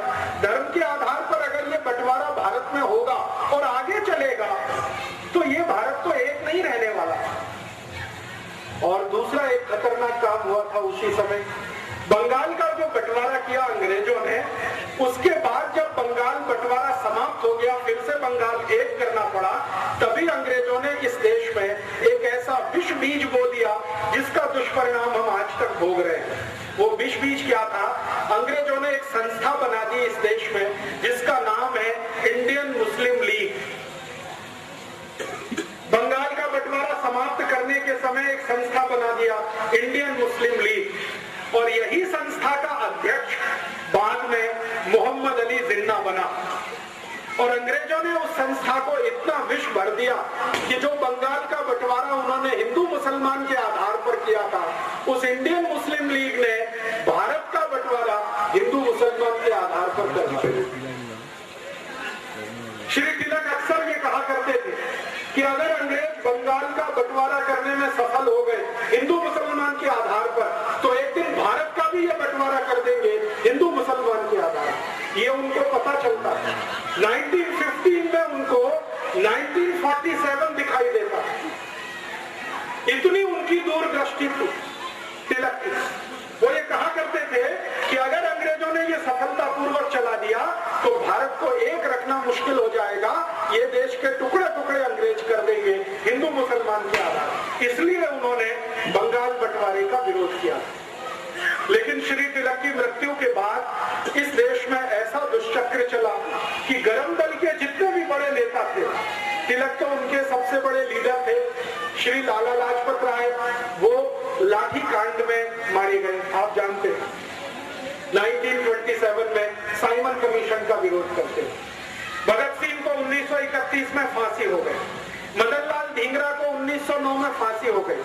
अरविंदो घोष जो सबसे बड़े नेता हो सकते थे लोकमान्य तिलक के बाद, क्योंकि लोग उनको बहुत मानते थे, वो संन्यास लेकर पांडिचेरी में चले गए। उन्होंने कहा कि अब मैं संन्यास में रहूंगा और साधु का काम करूंगा। उसके बाद कोई बचा नहीं बड़ा नेता, तो धीरे धीरे सारे गरम दल के नेताओं को अंग्रेजों के पुलिस में 1931 में खत्म हो गए। फिर उसके बाद गांधी जी को एक बार किसी ने कहा कि देखिए लोकमान्य तिलक ने इतना बड़ा काम किया था इस देश में, अब आपको उनका काम आगे बढ़ाना चाहिए। तो गांधी जी ने कहा कि मैं लोकमान्य तिलक का स्वदेशी का काम तो आगे जरूर बढ़ाऊंगा और अंग्रेजी बहिष्कार का काम भी लगातार मैं करूंगा। श्री लोकमान्य तिलक ने कहा था कि सिर्फ अंग्रेजों की वस्तुओं का बहिष्कार नहीं करना है, बल्कि अंग्रेजी भाषा का भी बहिष्कार करना है। और उन्होंने अंग्रेजी भाषा के जो स्कूल भारत में चलते थे उनके पैरेलल, उनके मुकाबले मराठी भाषा के स्कूल शुरू किए। आपको मालूम है पुणे में एक एजुकेशन सोसाइटी बनी, डेक्कन एजुकेशन सोसाइटी, उसके संस्थापक अध्यक्ष लोकमान्य तिलक थे। और डेक्कन एजुकेशन सोसाइटी को यह काम दिया गया कि ज्यादा से ज्यादा स्थानों पर मराठी भाषी स्कूल होने चाहिए। कर्नाटक में उनका अभियान आया कि कन्नड़ भाषी स्कूल होने चाहिए।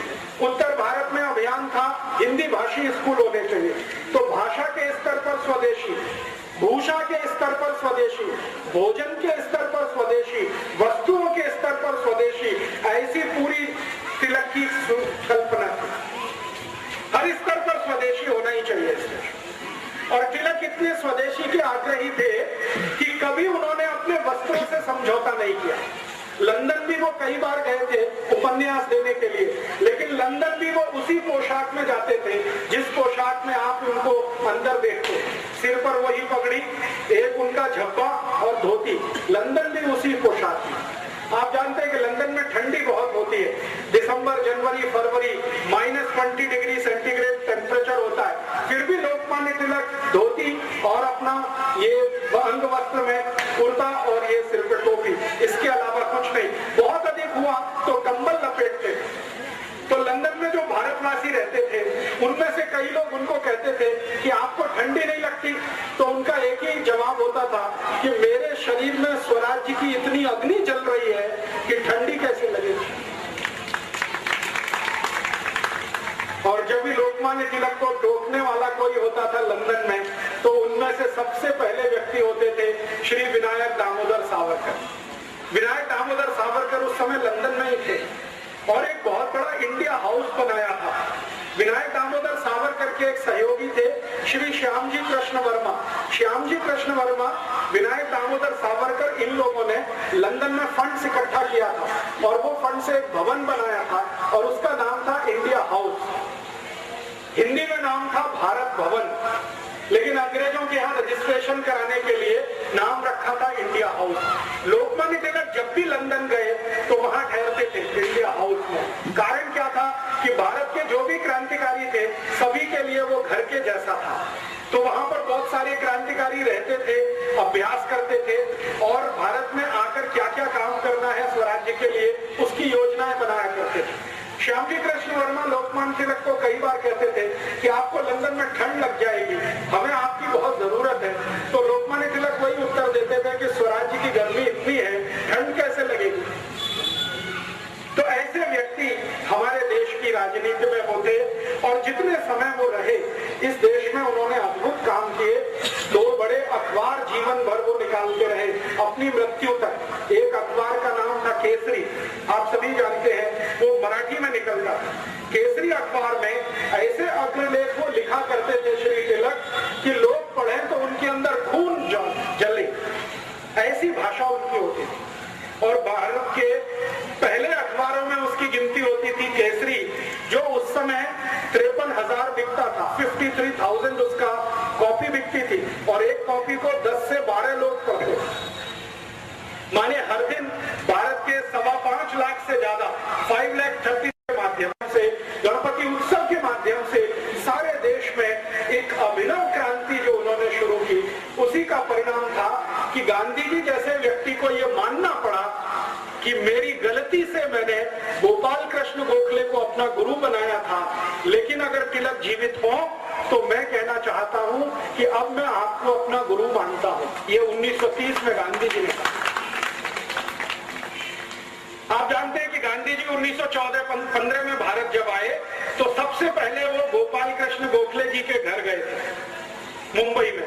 और गोपाल कृष्ण गोखले जी के बारे में सब लोग कहते थे कि ये अंग्रेजों का एजेंट है, यही शब्द उनके बारे में बोले जाते थे। वो हमेशा इस तरह के काम किया करते थे जिससे अंग्रेजों को सुविधा हो। भारत के क्रांतिकारियों को पकड़वाने में उन्होंने बहुत लोगों को नाम बताए थे, तो अंग्रेजों का एजेंट कहा जाता था। गांधी जी पहली बार उन्हीं के घर गए और गांधी जी ने कहा कि मैं तो आपको अपना राजनीतिक गुरु मानता हूं। 1930 में गांधी जी को अपनी गलती का एहसास हुआ और 1930 में जब उन्होंने नमक सत्याग्रह किया तो श्री लोकमान्य तिलक के ही कार्यकर्ता गांधी जी के साथ थे। नमक सत्याग्रह जो गणेशोत्सव में से निकले 100 कोटि 20 लाख कार्यकर्ता गांधी जी के साथ थे, क्योंकि लोकमान्य तिलक ने मृत्यु से पहले अपने सभी कार्यकर्ताओं को कहा था कि मुझे भारत में ज्यादा किसी से उम्मीद नहीं है कि कोई कुछ करेगा देश के लिए, लेकिन ये मोहनदास आदमी जो है ये जरूर कुछ कर सकता है देश के लिए, कभी जरूरत पड़े तो इसको मदद करना। बाकी किसी नेता के बारे में उनको भरोसा नहीं था। गांधी जी को 1930 में रियलाइजेशन हुआ, उन्होंने एक खत लिखा है। वो खत लोकमान्य तिलक जी का जो घर है वहां पर आजकल एक म्यूजियम है, एक स्मारक है, वहां रखा हुआ है। और वो खत में गांधी जी यही लिख रहे हैं कि मेरी गलती हुई जो मैंने गोपाल कृष्ण गोखले को अपना गुरु बनाया। श्री तिलक कहीं भी हो, आज से मैं उनको अपना गुरु मानता हूं। और ये रियलाइजेशन गांधी जी को कब हुआ? गांधी जी जब नमक सत्याग्रह के लिए अहमदाबाद से निकले पद यात्रा करते हुए, तो उनके कांग्रेस के जो सबसे भरोसेमंद कार्यकर्ता थे उन्होंने गांधी जी का साथ छोड़ दिया।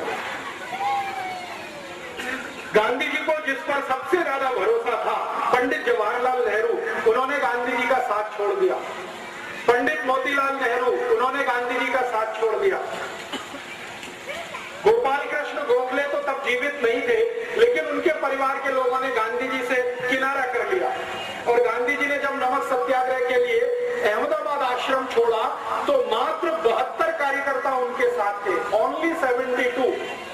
लेकिन वही गांधी जी जब नमक कानून तोड़ने के लिए सूरत के पास पहुंचे तो 1,20,20,00,000 कार्यकर्ता उनके पीछे थे। ये वही लोग थे जो लोकमान्य तिलक ने तैयार किए। और जब इनका समूह देखा गांधी जी ने, तब गांधी जी को रियलाइजेशन हुआ कि गोपाल कृष्ण गोखले में तो कोई दम नहीं है, जो दम है तो वो तिलक में है। तिलक जी की मृत्यु के 10 साल बाद भी वो संगठन इतना ताकतवर है कि उसमें 1,20,20,00,000 कार्यकर्ता हैं। तभी गांधी जी ने ये पत्र लिखा और अपनी गलती को सुधारा। और बाद में यही कार्यकर्ता जो गणेशोत्सव में से निकले, दुर्गा उत्सव में से निकले, स्वदेशी आंदोलन में से निकले, इन्हीं कार्यकर्ताओं की ताकत से गांधी जी ने 1942 में भारत छोड़ो का नारा दिया। उनको भरोसा इन्हीं पर था और ये कार्यकर्ताओं ने अंतिम दिन तक गांधी जी का साथ निभाया। भारत छोड़ो आंदोलन का जैसे ही कॉल हुआ, गांधी जी गिरफ्तार हो गए, सारे बड़े नेता गिरफ्तार हुए, तो ये 1,20,20,00,000 जो कार्यकर्ता थे पूरे देश में, इन्होंने ही पूरा भारत छोड़ो आंदोलन चलाया। और यही आंदोलन की ताकत थी कि 1945 तक आते आते ब्रिटिश गवर्नमेंट को स्वीकार करना पड़ा कि अब भारत से जाना ही पड़ेगा, अब यहाँ रह नहीं सकते।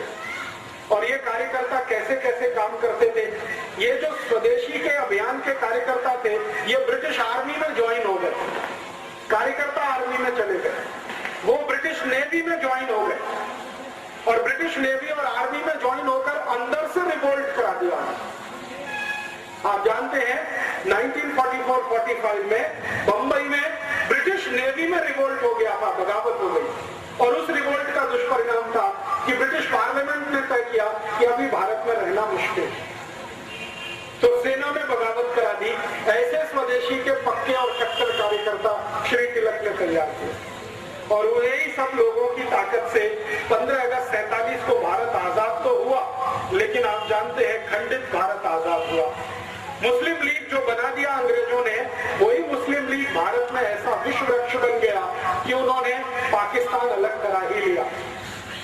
मुस्लिम लीग ने जो पाकिस्तान अलग कराया भारत देश से, इसमें अंग्रेजों ने पूरी भूमिका निभाई। और अंग्रेजों का यह था कि मुस्लिम लीग को भारत में इतना बढ़ावा दो कि ये कांग्रेस के हिंदू नेताओं से थोड़ी बड़ी संस्था हो जाए। तो मुस्लिम लीग का सारा फंड अंग्रेजों के यहाँ से आता था। आपको सुनकर आश्चर्य होगा, मोहम्मद अली जिन्ना जितना भी पैसा खर्च किया वो सब अंग्रेजों ने डोनेशन में दिया। और मोहम्मद अली जिन्ना का एक लेफ्ट हैंड और राइट हैंड मैन माना जाता था, सोहरावर्दी करके, वो कलकत्ता का बड़ा नेता था। सोहरावर्दी जितना खर्चा किया वो सब अंग्रेजों ने डोनेशन में दिया।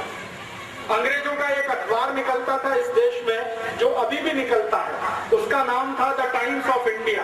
ये अंग्रेजों का अखबार है, आज भी है। अंग्रेजी एक कंपनी है जिसका नाम है बेनेट एंड कोलमैन, ये उसी कंपनी का अखबार है, तभी से निकलता है। तो टाइम्स ऑफ इंडिया की ये पॉलिसी थी कि मुस्लिम लीग का नेता छोटी से छोटी सभा का आयोजन करे तो उसको बड़े से बड़ा पोस्टर बनाकर, उसकी बड़ी न्यूज बनाकर टाइम्स ऑफ इंडिया के फ्रंट पेज पर देना। कई बार ऐसी हंसी आती है, मोहम्मद अली जिन्ना को जुकाम हो गया, खांसी हो गई, तो टाइम्स ऑफ इंडिया की फ्रंट पेज की न्यूज होती थी कि मोहम्मद अली जिन्ना कल से बीमार है, वो घर से बाहर नहीं निकला, उसको फ्रंट पेज पे कवरेज होता है। और आपको मैं एक आश्चर्य करने वाली बात बताता हूं कि मोहम्मद अली जिन्ना मुस्लिम लीग का नेता था, मुसलमानों का नेता वो कभी नहीं बन पाया।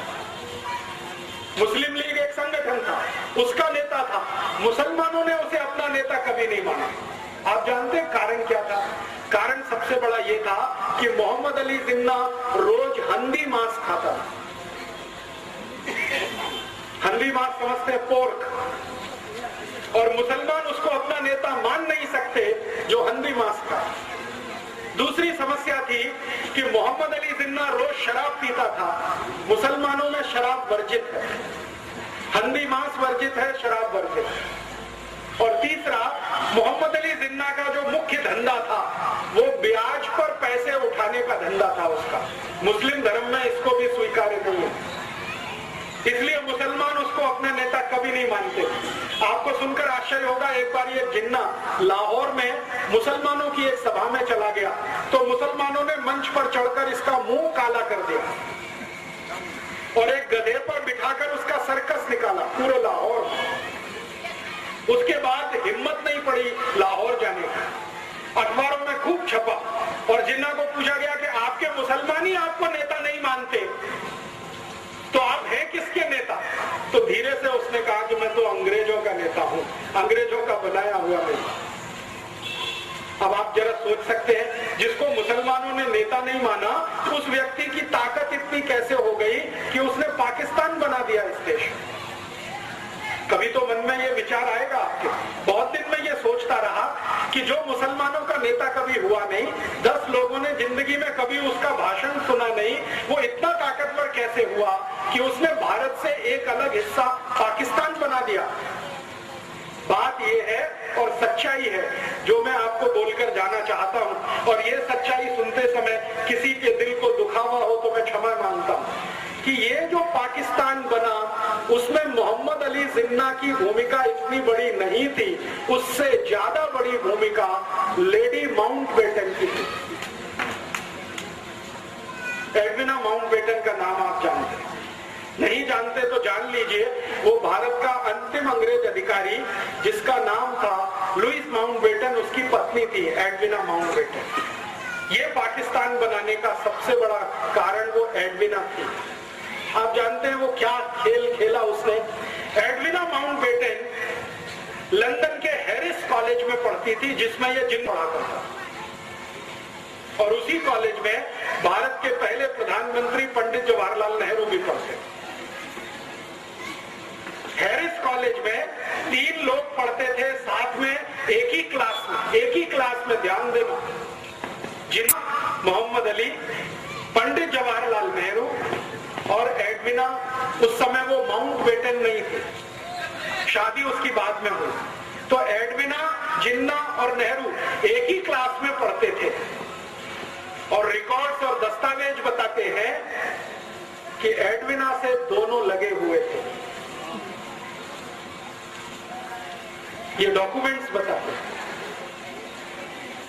और एडविना इतनी चालाक महिला थी कि दोनों को हैंडल करती थी, इतनी चालाक। एक को सवेरे मॉर्निंग में, दूसरे को शाम में, दोनों को हैंडल करती। और जिन्ना और नेहरू का सबसे बड़ा जो झगड़ा होता था वो एडविना को लेकर।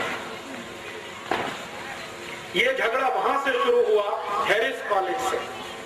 नेहरू जी पढ़ाई करके वापस आ गए, जिन्ना भी पढ़ाई करके वापस आ गया। दोनों ने यहाँ इस देश में वकालत करने की कोशिश की लेकिन चली नहीं। न नेहरू जी की वकालत चली, न जिन्ना की वकालत चली।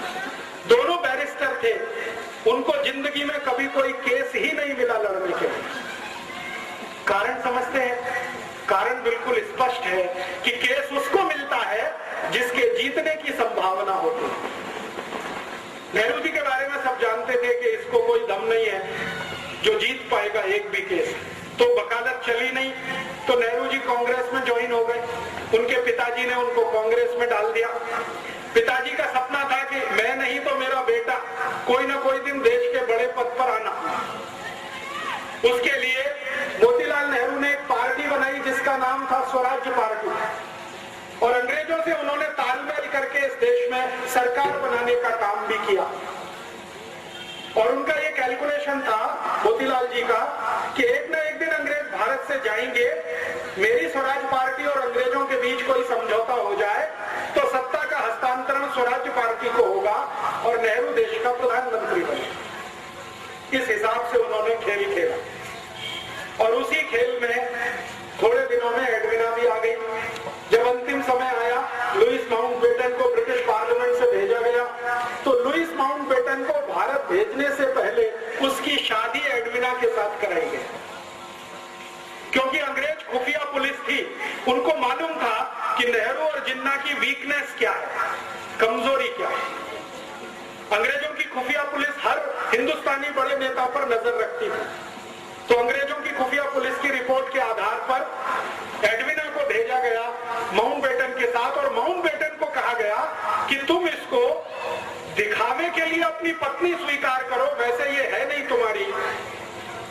तो माउंटबेटन ने कहा ठीक है, मैं मेरे देश के लिए इतना तो कर ही सकता हूं, तो उसको पत्नी के रूप में वो लाया। लेकिन कभी भी लुइस माउंटबेटन ने अपनी डायरी में लिखा है कि उसने एडविना के साथ कभी भी रात में बिस्तर पर शेयर नहीं किया। वो दूसरों को दिखाने के लिए पति पत्नी थे, लेकिन असलियत में नहीं थे। और जैसे ही माउंटबेटन यहाँ आ गया तो एडविना को कहा गया कि अब तुम तुम्हारा खेल खेलो। तो एडविना ने एक दिन नेहरू को बुलाया और अगले दिन जिन्ना को बुलाया और कहा कि ठीक है, हम लंदन में जो किया करते थे वो यहाँ भी हो सकता। तो नियमित रूप से नेहरू और जिन्ना ने एडविना के यहाँ जाना शुरू किया, दारू पीना उसके साथ बैठकर, शराब पीना उसके साथ बैठकर। मेरे पास कुछ फोटोग्राफ्स हैं, कभी मैं आपको दिखाऊंगा तो आप दंग रह जाएंगे। नेहरू जी एडविना के साथ बैठकर शराब पी रहे हैं, एडविना के साथ बैठकर सिगरेट पी रहे हैं, एडविना को किस कर रहे हैं, चुंबन ले रहे हैं, उसके साथ डांस कर रहे हैं। ऐसे मेरे पास 7 फोटोग्राफ्स, 7। तो ये चलना शुरू हुआ खेल। आप जानते हैं कि चरित्र सबसे कमजोर कड़ी होता है किसी भी पुरुष के लिए। अगर चरित्र से कोई गिरना शुरू हो जाए तो उसकी अंतिम सीमा नहीं होती है कोई, वो कहां तक जाएगा कोई नहीं जानता। हमारे भारत में एक पुरानी कहावत कही जाती है और वो पुरानी कहावत है, if wealth is lost nothing is lost. आपका पैसा चला गया तो चिंता मत करिए, फिर से आ जाए। फिर दूसरी बात कही जाती है, if health is lost something is lost. आपका स्वास्थ्य चला गया तो थोड़ा कुछ तो गया। लेकिन लास्ट सेंटेंस है, but if character is lost everything is lost. चरित्र गया तो सब चला गया, उसके बाद कुछ बचता नहीं। तो नेहरू जी के साथ यही समस्या थी और जिन्ना के साथ भी यही समस्या थी। जिन्ना और नेहरू चरित्र के इतने हल्के आदमी थे कि जानते हुए भी कि वो दोनों एक ही औरत से फंसे हुए हैं, वो आगे बढ़ते गए। एडविना ने दोनों को इस्तेमाल करना शुरू किया। 3 जुलाई 1947 को नेहरू जी एडविना से मिलने गए। रात को उसने फोटोग्राफ लिए, नेहरू जी के बेड में फोटोग्राफ लिए और वो फोटोग्राफ नेहरू जी के लिए बहुत गंभीर तकलीफ का कारण बन गए।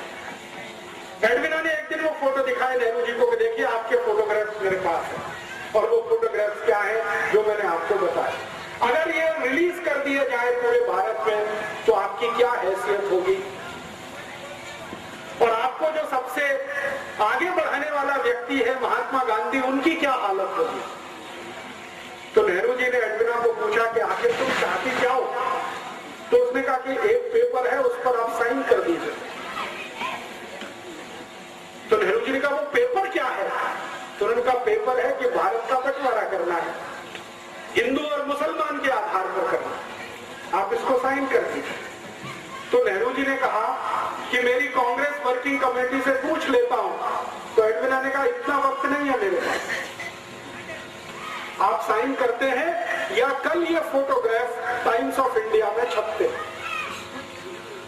नेहरू जी सरेंडर हो गए।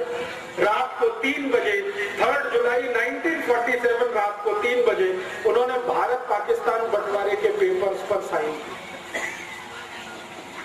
अगले दिन सवेरे उसने जिन्ना को बुलाया एडविना ने, और जिन्ना के साथ उसने यही खेल खेला। उन्होंने कहा मिस्टर जिन्ना आपके कुछ फोटोग्राफ्स मेरे पास हैं, आप चाहें तो मैं उन्हें टाइम्स ऑफ इंडिया में रिलीज करती हूं। तो जिन्ना बौखला गया। जिन्ना को मालूम नहीं था कि वो बहुत शातिर महिला है। हमारे भारत में इतिहास में आपने सुना विष कन्याएं होती थी, विष कन्याएं। एडविना वही थी, विष कन्या। तो जिन्ना परेशान, अपने फोटो देख के परेशान, क्योंकि जिन्ना का फोटो तो नेहरू जी से भी ज्यादा आपत्तिजनक अवस्था में था। अभी वो मैं खोलकर नहीं कहना चाहता क्योंकि कैमरे पर रिकॉर्डिंग हो रही। तो जिन्ना तो और भी परेशान। तो उसने कहा नहीं नहीं ये फोटोग्राफ्स रिलीज मत करिए। तो उन्होंने कहा ठीक है आप फिर पेपर साइन कर दीजिए। तो जिन्ना ने कहा कि मैं तो मुसलमानों का नेता ही नहीं हूं। तो उन्होंने कहा हम बनाएंगे ना, आपको चिंता मत करिए, हम बनाएंगे आपको मुसलमानों का, आप पेपर साइन करिए। तो 4 जुलाई को शाम को करीब 2:30-3 बजे जिन्ना से हस्ताक्षर लिए, 3 जुलाई को सवेरे 3 बजे नेहरू जी से हस्ताक्षर लिए और वो अगले दिन अखबार में आ गया कि भारत और पाकिस्तान 2 अलग देश बनेंगे और इस तरह से देश का बंटवारा हो गया। इस बंटवारे में अगर आप देखना चाहें कि विलेन कौन है तो आपको बिल्कुल साफ दिखाई देगा। अगर मुझसे कोई पूछे तो पहला विलेन इस बंटवारे में पंडित जवाहरलाल नेहरू, दूसरा विलेन मोहम्मद अली जिन्ना। और मैं पंडित नेहरू को पहला विलेन क्यों मानता हूं, मैं आपको एक दूसरी घटना बताता हूं जो इतिहास में अभी दर्ज नहीं है लेकिन डॉक्यूमेंट्स में वो घटना घटित है, डॉक्यूमेंट्स में उसका जिक्र है। वो घटना क्या है? घटना ये है कि भारत पाकिस्तान बंटवारा हो गया जिन्ना के हस्ताक्षर और नेहरू के हस्ताक्षर से। थोड़े दिन के बाद गांधी जी को यह पता चला, गांधी जी को पता चला तो गांधी जी ने अपना सिर पीटा। आप में से कोई शायद ये बात नहीं जानता है, गांधी जी को एक आदत थी और वो आदत ये थी कि वो अपने पर जब गुस्सा करते थे तो अपना सिर पीटते थे, ऐसे करके बहुत तेज मारते थे, घूंसों से मारते थे, अपने को मारते थे। जिस दिन गांधी जी को पता चला कि नेहरू ने बंटवारे के पेपर्स पर हस्ताक्षर किए, उस दिन उन्होंने अपने को पीटा और उन्होंने कहा कि अब मैं जिंदा नहीं रहना चाहता, क्योंकि मैंने जिसको आगे बढ़ाया वो इतना कमजोर निकलेगा ये मुझे नहीं मालूम। परिणाम क्या हुआ? गांधी जी ने जिन्ना को बुलाया और कहा कि भाई तुम ये बंटवारा क्यों कर रहे थे? तो जिन्ना ने कहा बापू मैंने हस्ताक्षर कर दिए हैं लेकिन आप मुझे एक वचन दो तो मैं मेरा एक एफिडेविट लगाने को तैयार हूं और एडविना ने मेरे साथ जो ब्लैकमेलिंग किया है वो सबको बताने को तैयार है। गांधी जी ने पूछा क्या? उन्होंने कहा कि मुझे भारत का प्रधानमंत्री बनवा दो। गांधी जी ने कहा बस इतनी ही मांग है तुम्हारी? उन्होंने कहा हाँ, मुझे प्रधानमंत्री बनवा दो, मुझे पाकिस्तान नहीं चाहिए। तो गांधी जी ने कहा ठीक है मैं विचार करूंगा तुम्हारी मांग की। अगले दिन नेहरू को बुलाया और नेहरू से कहा कि देखो जिन्ना तैयार है, वो एफिडेविट देना चाहता है, एडविना ने कुछ ब्लैकमेलिंग किया है, वो पूरे देश को बताना चाहता है, उसकी एक ही शर्त है कि भारत का प्रधानमंत्री उसे होना, बोलो। तो नेहरू जी ने कहा कि बापू जिन्ना को भारत का प्रधानमंत्री तो क्या, मैं मेरे ऑफिस का चपरासी नहीं बना सकता, कारकुन नहीं बना सकता। तो गांधी जी ने कहा तुमको जिन्ना से इतनी दुश्मनी क्यों है? तुम दोनों साथ साथ पढ़े लंदन में हैरिस कॉलेज में, तुमको स्कॉलरशिप मिली, जिन्ना को स्कॉलरशिप मिली, साथ में जिस स्कूल में तुम पढ़े साथ में रहे 15 साल और तुम में दोस्ती इतनी ज्यादा थी, अब ये दुश्मनी इतनी क्यों? तो नेहरू जी ने असलियत नहीं बताई। जिन्ना और नेहरू जी की जो दुश्मनी थी उसका कारण था एडविना और कोई दूसरा कारण नहीं। गांधी जी को बताया नहीं। नेहरू जी ने कहा कि मैं तो प्रधानमंत्री तो क्या चपरासी नहीं बना सकता। तो गांधी जी ने कहा कि फिर क्या होगा, देश का बंटवारा। तो उन्होंने कहा कि ठीक है बंटवारा हो जाए, मुझे उसमें कोई आपत्ति नहीं। तो गांधी जी ने कहा कांग्रेस तो तैयार नहीं है इसके लिए।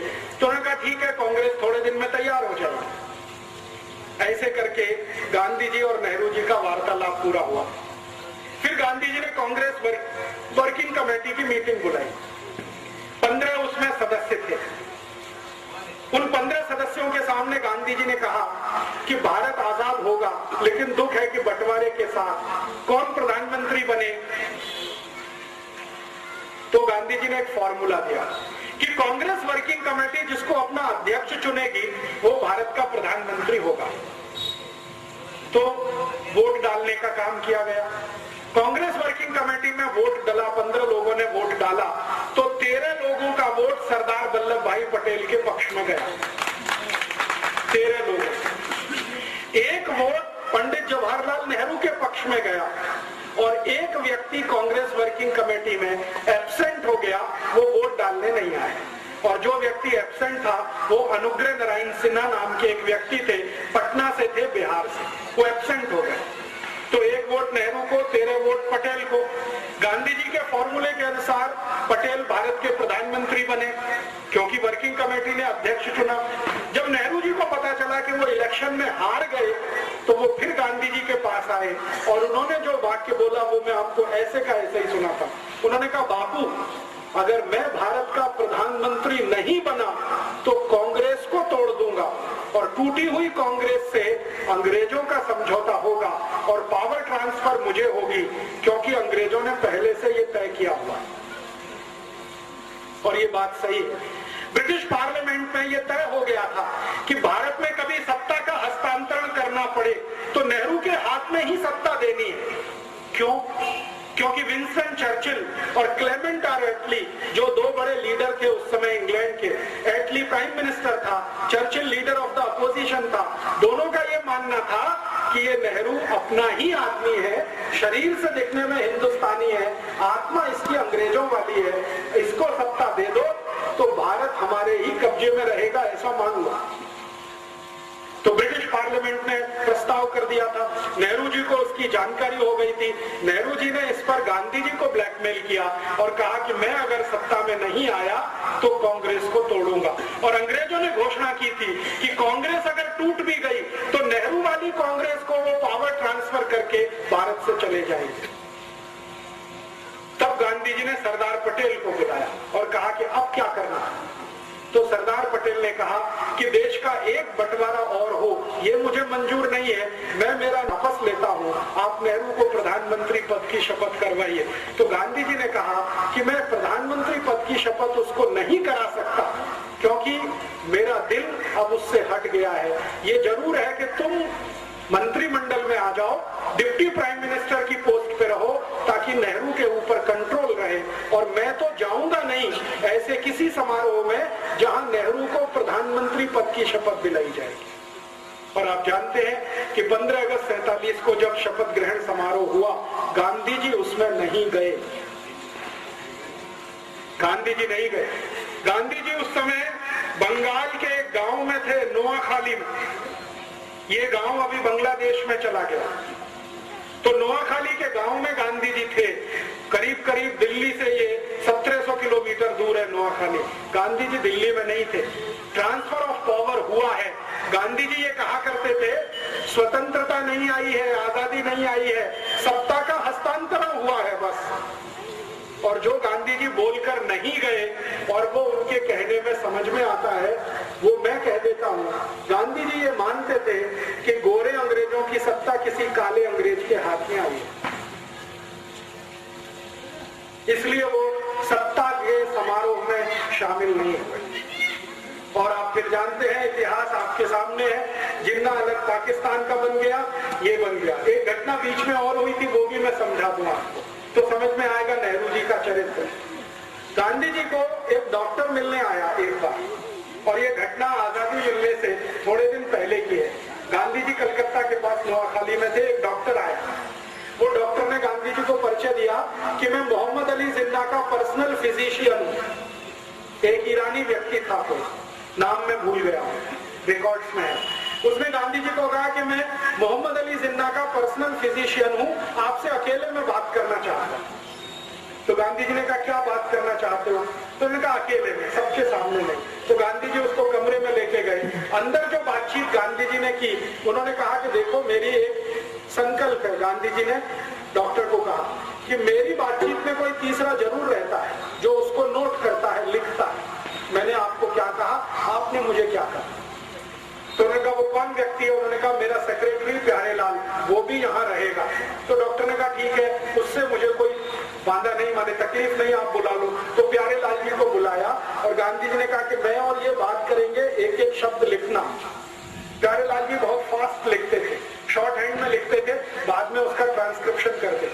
तो डॉक्टर ने जो बताया गांधी जी को, गांधी जी परेशान हो गए वो सुन के। उन्होंने कहा कि मोहम्मद अली जिन्ना का मैं डॉक्टर हूं और ये जिन्ना बहुत जल्दी मरने वाला है। गांधी जी ने पूछा क्यों? तो उन्होंने कहा इसको बोन टीबी है, इसकी रीढ़ की हड्डी पूरी गल चुकी है, इसका नर्वस सिस्टम ज्यादा दिन काम नहीं करेगा। तो गांधी जी ने कहा कितने दिन जिंदा रहेगा? तो डॉक्टर ने कहा हो सकता है 2-3 महीने भी जिंदा ना रहे। तो डॉक्टर को पूछा गांधी जी ने आप क्या चाहते हैं? तो उन्होंने कहा मेरी एक इच्छा है कि आप किसी तरह नेहरू को समझा दो, 2-3 महीने ये जिंदा रहेगा, इसको भारत का प्रधानमंत्री बना दो, देश का बंटवारा तो नहीं होगा। तो गांधी जी ने कहा कि तुम्हारी यह बात में अगर सच्चाई है तो मैं जरूर प्रयास करूंगा। फिर उन्होंने नेहरू को बुलाया और कहा देखो नेहरू, ये मरने वाला है जिन्ना, ज्यादा दिन जिंदा नहीं रहेगा, इसको बोन टीबी हो गई है, इसका डॉक्टर कहता है कि 2-3 महीने से ज्यादा जिंदा नहीं रहेगा, तुम क्यों अड़े हुए हो, इसको प्रधानमंत्री बन जाने दो, 2-3 महीने के बाद तुम बन जाना, देश तो एक रहेगा। तब नेहरू ने फिर वही बात कही कि मैं जिन्ना को मेरे ऑफिस का चपरासी नहीं बना सकता, प्रधानमंत्री कैसे बनने दूं। तो नेहरू की जिद और जिन्ना का ब्लैकमेलिंग, ये दोनों मिलकर भारत का बंटवारा कर गए और इसमें भारत टूटा। भारत और पाकिस्तान दो अलग देश बने, किसी सिद्धांत के आधार पर नहीं, कोई विचार के आधार पर नहीं, सिर्फ प्रधानमंत्री पद की कुर्सी के कारण।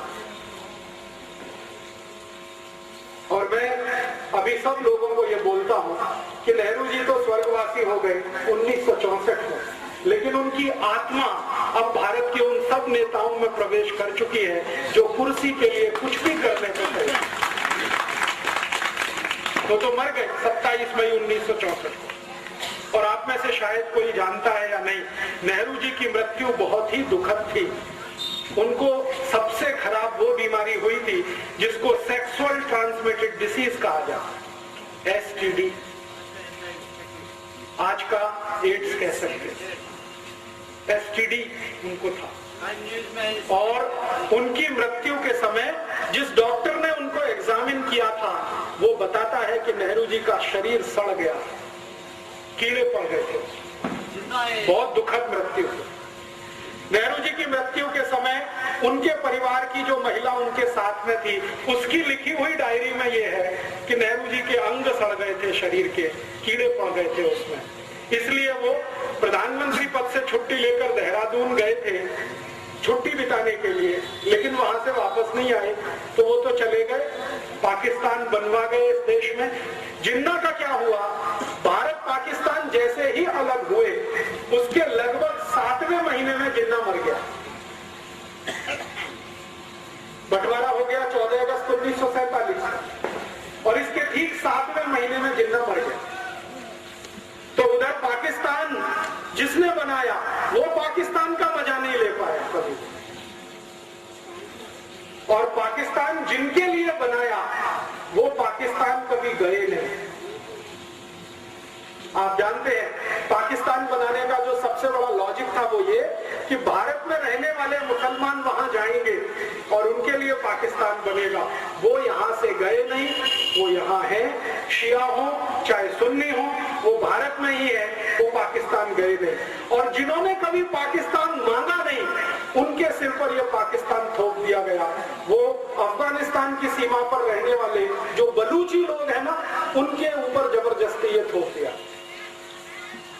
आज पाकिस्तान क्या है आप जानते हैं, सारा का सारा पाकिस्तान ऐसी समस्याओं से घिरा हुआ है जो उसके जन्म से शुरू हुई, और जन्म से जो समस्या शुरू हुई जिन्ना के द्वारा, उसी का दुष्परिणाम है कि आज तक उस देश में कभी लोकतंत्र नहीं रह पाया, प्रजातंत्र नहीं रह पाया, हमेशा किसी सैनिक ने उसका शासन किया। और आज भी आप जानते हैं परवेज मुशर्रफ उन्हीं सैनिकों का रूप है जो जिन्ना के द्वारा पल्लवित और पोषित हुए। लेकिन जब भारत को एक बड़ा नासूर दे गए, और वो नासूर ये भारत के 3 विलेन, एक जिन्ना, नेहरू और एडविना, ये 3 विलेन को मैं मानता हूं भारत के बंटवारे के लिए जिम्मेदार। इतिहास के सारे डॉक्यूमेंट्स यही बताते हैं। और ये जो सब हो गया कहानी, उस कहानी के बाद की अब कहानी ये है कि पाकिस्तान को चलाने वाले जो सैनिक शासक हुए, उन्होंने ये तय कर रखा है कि भारत को एक ना एक दिन वैसे ही तोड़ना है जैसे भारत ने पाकिस्तान को तोड़ा। आप जानते हैं 1971 में भारत के सैनिकों ने बांग्लादेश अलग करा दिया और वो अलग हुआ, उसका दर्द पाकिस्तान को है। तो पाकिस्तान कहता है कि हमारा बांग्लादेश अलग हुआ तो अब हम भारत का जम्मू कश्मीर अलग करेंगे।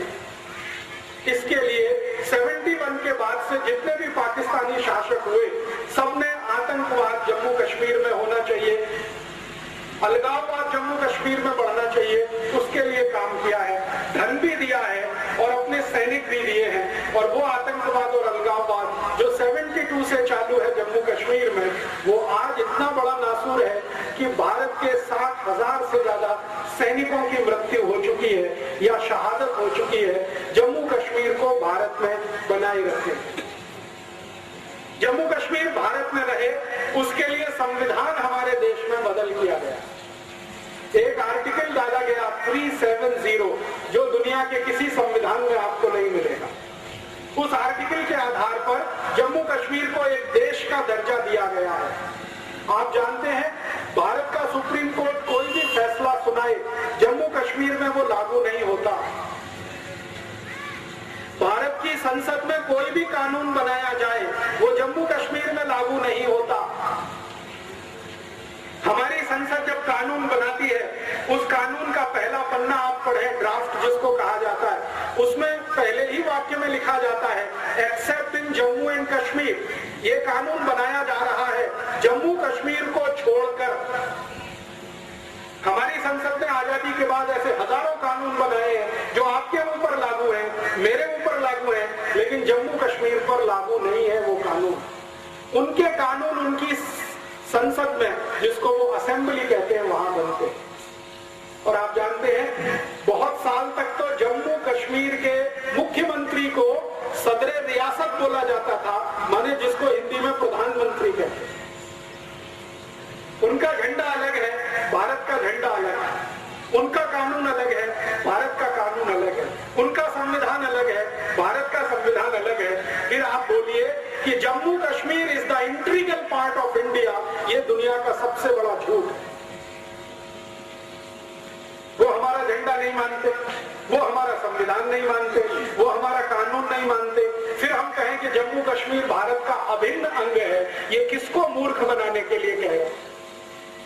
आपको सुनकर हैरानी होगी कि भारत की सरकार आपके लिए कोई भी खर्चा करे तो उसकी पाई पाई का हिसाब controller and auditor general of India रखता है, लेकिन जम्मू कश्मीर पर हजारों करोड़ रुपए हर साल खर्च होता है, उसका हिसाब किसी के पास नहीं।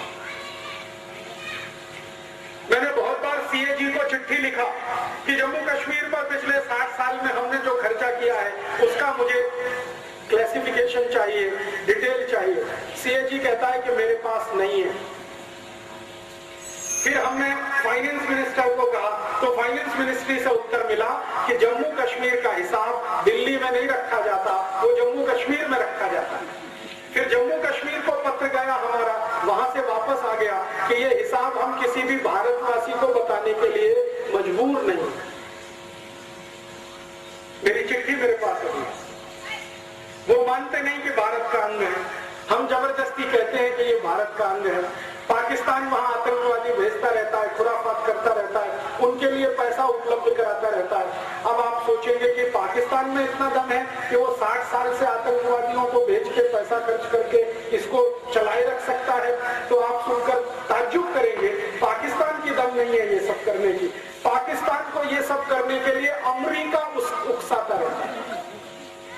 अमेरिका है जो पाकिस्तान को पैसा भेजता है, वो पाकिस्तान पैसा जम्मू कश्मीर में भेजता है, और वो लश्कर-ए-तैयबा, जैश-ए-मोहम्मद, हरकतुल अंसार, हिजबुल मुजाहिदीन जैसे खतरनाक संगठनों को पैसा मिलता है, और वो पैसे से सारे देश में बम ब्लास्ट होते हैं, जम्मू कश्मीर में तो होते हैं। आपको सुनकर हैरानी होगी, जम्मू कश्मीर में जितने आतंकवादी संगठन हैं उसमें काम करने वाला एक भी आतंकवादी जम्मू कश्मीर का नहीं है, वो सब विदेश से आए हुए हैं। भारत की आर्मी कहती है कि कुछ 1500 से 2000 आतंकवादी जम्मू कश्मीर में है, वो सब पाकिस्तान से आए हैं, अफगानिस्तान से आए हैं या कहीं दूसरे देश से आए हैं और पैसे पर काम करते हैं। और हमारी सरकार भी कैसी विचित्र है। जम्मू कश्मीर में एक संगठन है जिसका नाम है हुर्रियत कॉन्फ्रेंस। ये छोटी छोटी पार्टियों का एक बड़ा समूह है। इस हुर्रियत कॉन्फ्रेंस में एक आदमी है, उसका नाम है यासीन मलिक। कभी आपने उसका चेहरा अगर टीवी पर देखा हो तो इतना दुबला पतला सींगिया हड्डी का आदमी है कि आप फूंक मारो तो उड़ जाए। मैं सच कह रहा हूं। अगर कोई अच्छा खासा हिंदुस्तानी उसको एक झापड़ मार दे तो जमीन पर 3 पलटियां खाए, इतना कमजोर आदमी है। उसको भारत सरकार ने सुपर हीरो बना रखा है। क्यों? भारत सरकार जब भी बातचीत करती है तो यासीन मलिक से बातचीत करती है, और इस चक्कर में अखबारों में नाम आता है, टीवी पे नाम आता है, वो चर्चा में चढ़ता ही चला जाता है, वो चर्चा अमेरिका तक जाती है, तो अमेरिका से सीधे पैसा उसको आना शुरू हो जाता है। आप पूछेंगे जी अमेरिका को क्या इंटरेस्ट है? भारत का जो जम्मू कश्मीर है ये अमेरिका को चाहिए, पाकिस्तान के लिए तो ये बेकार का है। मैं आपको सच बात बताऊं, क्योंकि पाकिस्तान ने जो पाक ऑक्युपाइड कश्मीर ले रखा है उसी को वो संभाल के नहीं रख पा रहा है, जम्मू कश्मीर को क्या रखे? ये अमेरिका को चाहिए जम्मू कश्मीर। क्यों? जम्मू कश्मीर की सीमा से चीन की सीमा लगी हुई है और अमेरिका और चीन का पुराना झगड़ा है। अमेरिका और चीन एक दूसरे के जबरदस्त दुश्मन है। तो अमेरिका की योजना है कि चीन पर एक दिन हमला करना है, जैसे इराक पर किया। वो हमला करने के लिए अमेरिका के जहाजों को एक ऐसा ग्राउंड चाहिए जहां से हवाई जहाज उड़े और चीन पर जाकर मिसाइल डाले, और वो स्थान जम्मू में है। इसलिए अमेरिका को ये चाहिए। तो अमेरिका बंदूक चला रहा है पाकिस्तान के कंधे पर रख के, और ये बंदूक है कि जम्मू कश्मीर भारत से अलग हो जाए, पाकिस्तान संभाल नहीं पाएगा, पाकिस्तान ये अमेरिका को दे देगा, अमेरिका फिर वहां सैनिक अड्डा बनाएगा और वो सैनिक अड्डा एक दिन चीन के खिलाफ काम आएगा। ये है राजनीति। अब आप बोलेंगे जी अगर ये राजनीति चल रही है भारत को बर्बाद करने के लिए, तो आप पूछेंगे जी हम क्या करें? आप क्या करें? मैं आपको एक विनम्र निवेदन करने आया कि आप क्या कर सकते हैं इस पूरी राजनीति को सारे देश से खत्म करने के लिए और जम्मू कश्मीर को सच में भारत में वापस लाने के लिए। अगर आप कुछ कर सकते हैं तो जानते हैं क्या? आप में से जितने भी नागरिक यहाँ खड़े हैं, कभी भी जम्मू कश्मीर घूमने के लिए मत जाइए। आप परेशान हो जाएंगे ये सुनकर। आप कहेंगे जी दुनिया का सबसे बड़ा स्वर्ग है, दुनिया का सबसे खूबसूरत स्थान है, हम जिंदगी भर पैसा कमाते हैं, बचाते हैं, जम्मू कश्मीर घूमने जाएंगे। और राजीव दीक्षित बोल रहा है कि जम्मू कश्मीर घूमने मत जाइए। मैं ये बात पूरे जम्मू कश्मीर का 4 बार प्रवास करने के बाद कह रहा हूँ। 4 महीने में जम्मू कश्मीर में रहा, मैंने जो देखा वो आपको मैं बता रहा हूँ। आप यहाँ से यात्री और पर्यटक बनकर जब जम्मू कश्मीर जाते हैं तो आपके ऊपर सबसे ज्यादा टैक्स जम्मू कश्मीर की सरकार लगाती है, जो भारत में कभी नहीं लगता।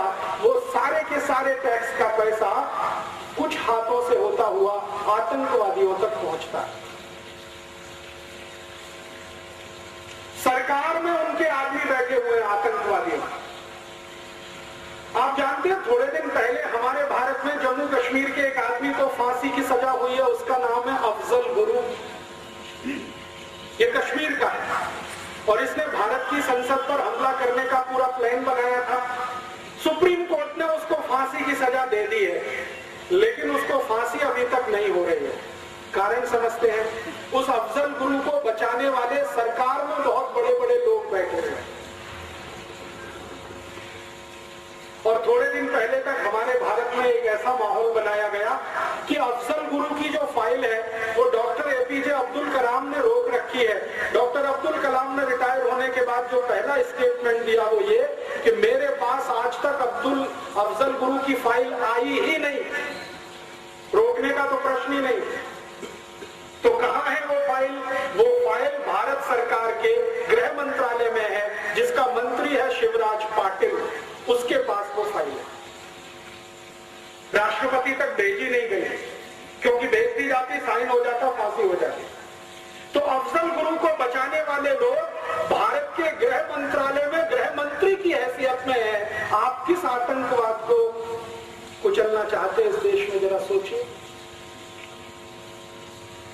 मेरा कहना बहुत स्पष्ट है कि आतंकवादियों की मदद करने वाला ही अगर गृह मंत्री है इस देश का, तो कौन से आतंकवाद से आप लड़ना चाहते हैं इस देश में? शिवराज पाटिल के पास फाइल है अफजल गुरु की, और वो फाइल वो आगे बढ़ने नहीं दे रहा है, क्योंकि अफजल गुरु को फांसी होगी। और वो फांसी होनी नहीं चाहिए। क्यों? क्योंकि अफजल गुरु एक ऐसे समूह का सदस्य है जो आतंकवाद के नाम पर भारत सरकार से पैसा लूट रहा है और जम्मू कश्मीर के नेताओं को बांट रहा है। एक बहुत बड़ा कॉकस और सिंडिकेट बना हुआ। दिल्ली सरकार से हजारों करोड़ रुपए जाता है जिसका कोई अकाउंटिंग नहीं है। मैंने आपसे कहा वो अफजल गुरु जैसे लोगों के हाथ में ही पहुंचता है और वो फिर जम्मू कश्मीर के मुख्यमंत्री से लेकर तमाम दूसरे मंत्री और अधिकारियों में बंटता है। वो सारा पैसा आतंकवाद रोकने के नाम पर जाता है और हम उसमें कैसे मदद करते हैं? हम जम्मू कश्मीर घूमने चले जाते हैं, घूमने में जितना पैसा आप खर्च करके आते हैं वो जाने अनजाने आपका पैसा किसी न किसी तरह आतंकवादियों के हाथ में पहुंच जाता है, क्योंकि सरकार में उनके लोग बैठे। मैंने एक दिन सोचा कि आर्मी जब युद्ध लड़ती है तो उसका पहला टारगेट होता है कि दुश्मन की सप्लाई लाइन काटो, तब युद्ध जीतते। तो मेरे मन में आया कि जम्मू कश्मीर को जो सप्लाई लाइन है एक तो सरकार की है और दूसरे आप जैसे लोगों की है जो हर साल जून मई के महीने में घूमने के नाम पर वहां जाते हैं, हजारों करोड़ खर्च करके आते हैं, वो पैसा उनको मिलता है और वो पैसे से उनका आतंकवाद पलता है। मेरा ऐसा मानना है कि भारतीय नागरिक जम्मू कश्मीर का प्रवास करना अगर बंद कर दें, 1-2 साल के लिए ही बंद कर दें, तो समाज में जो पैसा वहां पहुंच रहा है वो बंद हो जाएगा। जम्मू कश्मीर छक मार के हिंदुस्तान में वापस आ जाए, क्योंकि उनकी दम नहीं है। आप पैसा देना बंद कर दीजिए और ये तभी संभव है जब आप जम्मू कश्मीर में घूमने के लिए जाना बंद कर दें। हर साल लाखों करोड़ों हिंदुस्तानी वहां जा रहे हैं और वहां एक बड़ा मंदिर है वैष्णो देवी का, वहां मत्था टेक कर आ रहे हैं। करोड़ों रुपया उस मंदिर को दान में जा रहा है और वो वैष्णो देवी जी का श्राइन बोर्ड है, वो पता नहीं कहां पैसा खर्च कर रहा है, आपको कुछ मालूम नहीं। मेरी आपको विनती है, माता जी की पूजा करनी है, दुर्गा माता की तो हुबली में भी है, वैष्णो देवी में ही क्या है, हुबली में भी पूजा हो सकती है। और भारत में तो कण कण में भगवान है, तो जम्मू जाके कटरा जाके वहीं पूजा करना, हमारे यहाँ तो कण कण में भगवान है। तो जिस दिन भारत के 110 कोटि नागरिक एक साथ ये ऐलान कर दें कि हम जम्मू कश्मीर तब तक नहीं जाएंगे जब तक कि आतंकवाद खत्म नहीं होता, मैं आपको गारंटी देता हूं 1-2 साल ज्यादा नहीं, आतंकवाद खत्म हो जाएगा। ये तो मेरी आपसे विनती है। और दूसरी एक विनती है, अभी जानते हैं जम्मू कश्मीर में एक नया खेल शुरू हुआ है। वहां के लोग कंधे पर रख के शॉल ले लेके आते हैं और आपके हुबली में बेच के हजारों लाखों रुपए लेके जाते हैं। आप जानते नहीं कि उनमें से कौन आतंकवादी है और कौन सच्चा हिंदुस्तानी। पश्मीने के शॉल 10-10 हजार रुपए के इस हुबली में बेचने के लिए हर साल जम्मू कश्मीर के लोग आते हैं और यहाँ बेच कर जाते हैं, आपका पैसा वहां पहुंचता है। तो जम्मू कश्मीर से अगर कोई आया हुआ है तो हाथ जोड़कर उसको विनती करिए कि हम तुम्हारा शॉल तब तक नहीं खरीद सकते जब तक कि जम्मू कश्मीर घोषणा ना करे कि हम भारत के अभिन्न अंग हैं। हम नहीं खरीद सकते, बात खत्म हो गई। तो उनका सामान यहाँ बिकना बंद हो जाए। आप लोग जो करोड़ों की संख्या में हर साल जम्मू और कश्मीर जा रहे हैं, वहां जाना बंद कर दीजिए, आतंकवाद की समस्या हल हो जाएगी। क्योंकि आतंकवाद की समस्या पंजाब में जो हल हुई वो इसी तरह से हुई। पंजाब में भी आतंकवाद था और वो हल किया गया वो इसी तरह से कि भारतवासियों को पंजाब के पुलिस ऑफिसर्स ने कहना शुरू किया, यहाँ आना बंद कर दो, अमृतसर के मंदिर में मत्था टेकना बंद कर दो, गुरुद्वारे में और तमाम जगह जाना बंद कर दो। भारतवासियों ने जाना बंद कर दिया, पंजाब पूरा सूना हो गया, आतंकवादियों की रीढ़ की हड्डी टूट गई।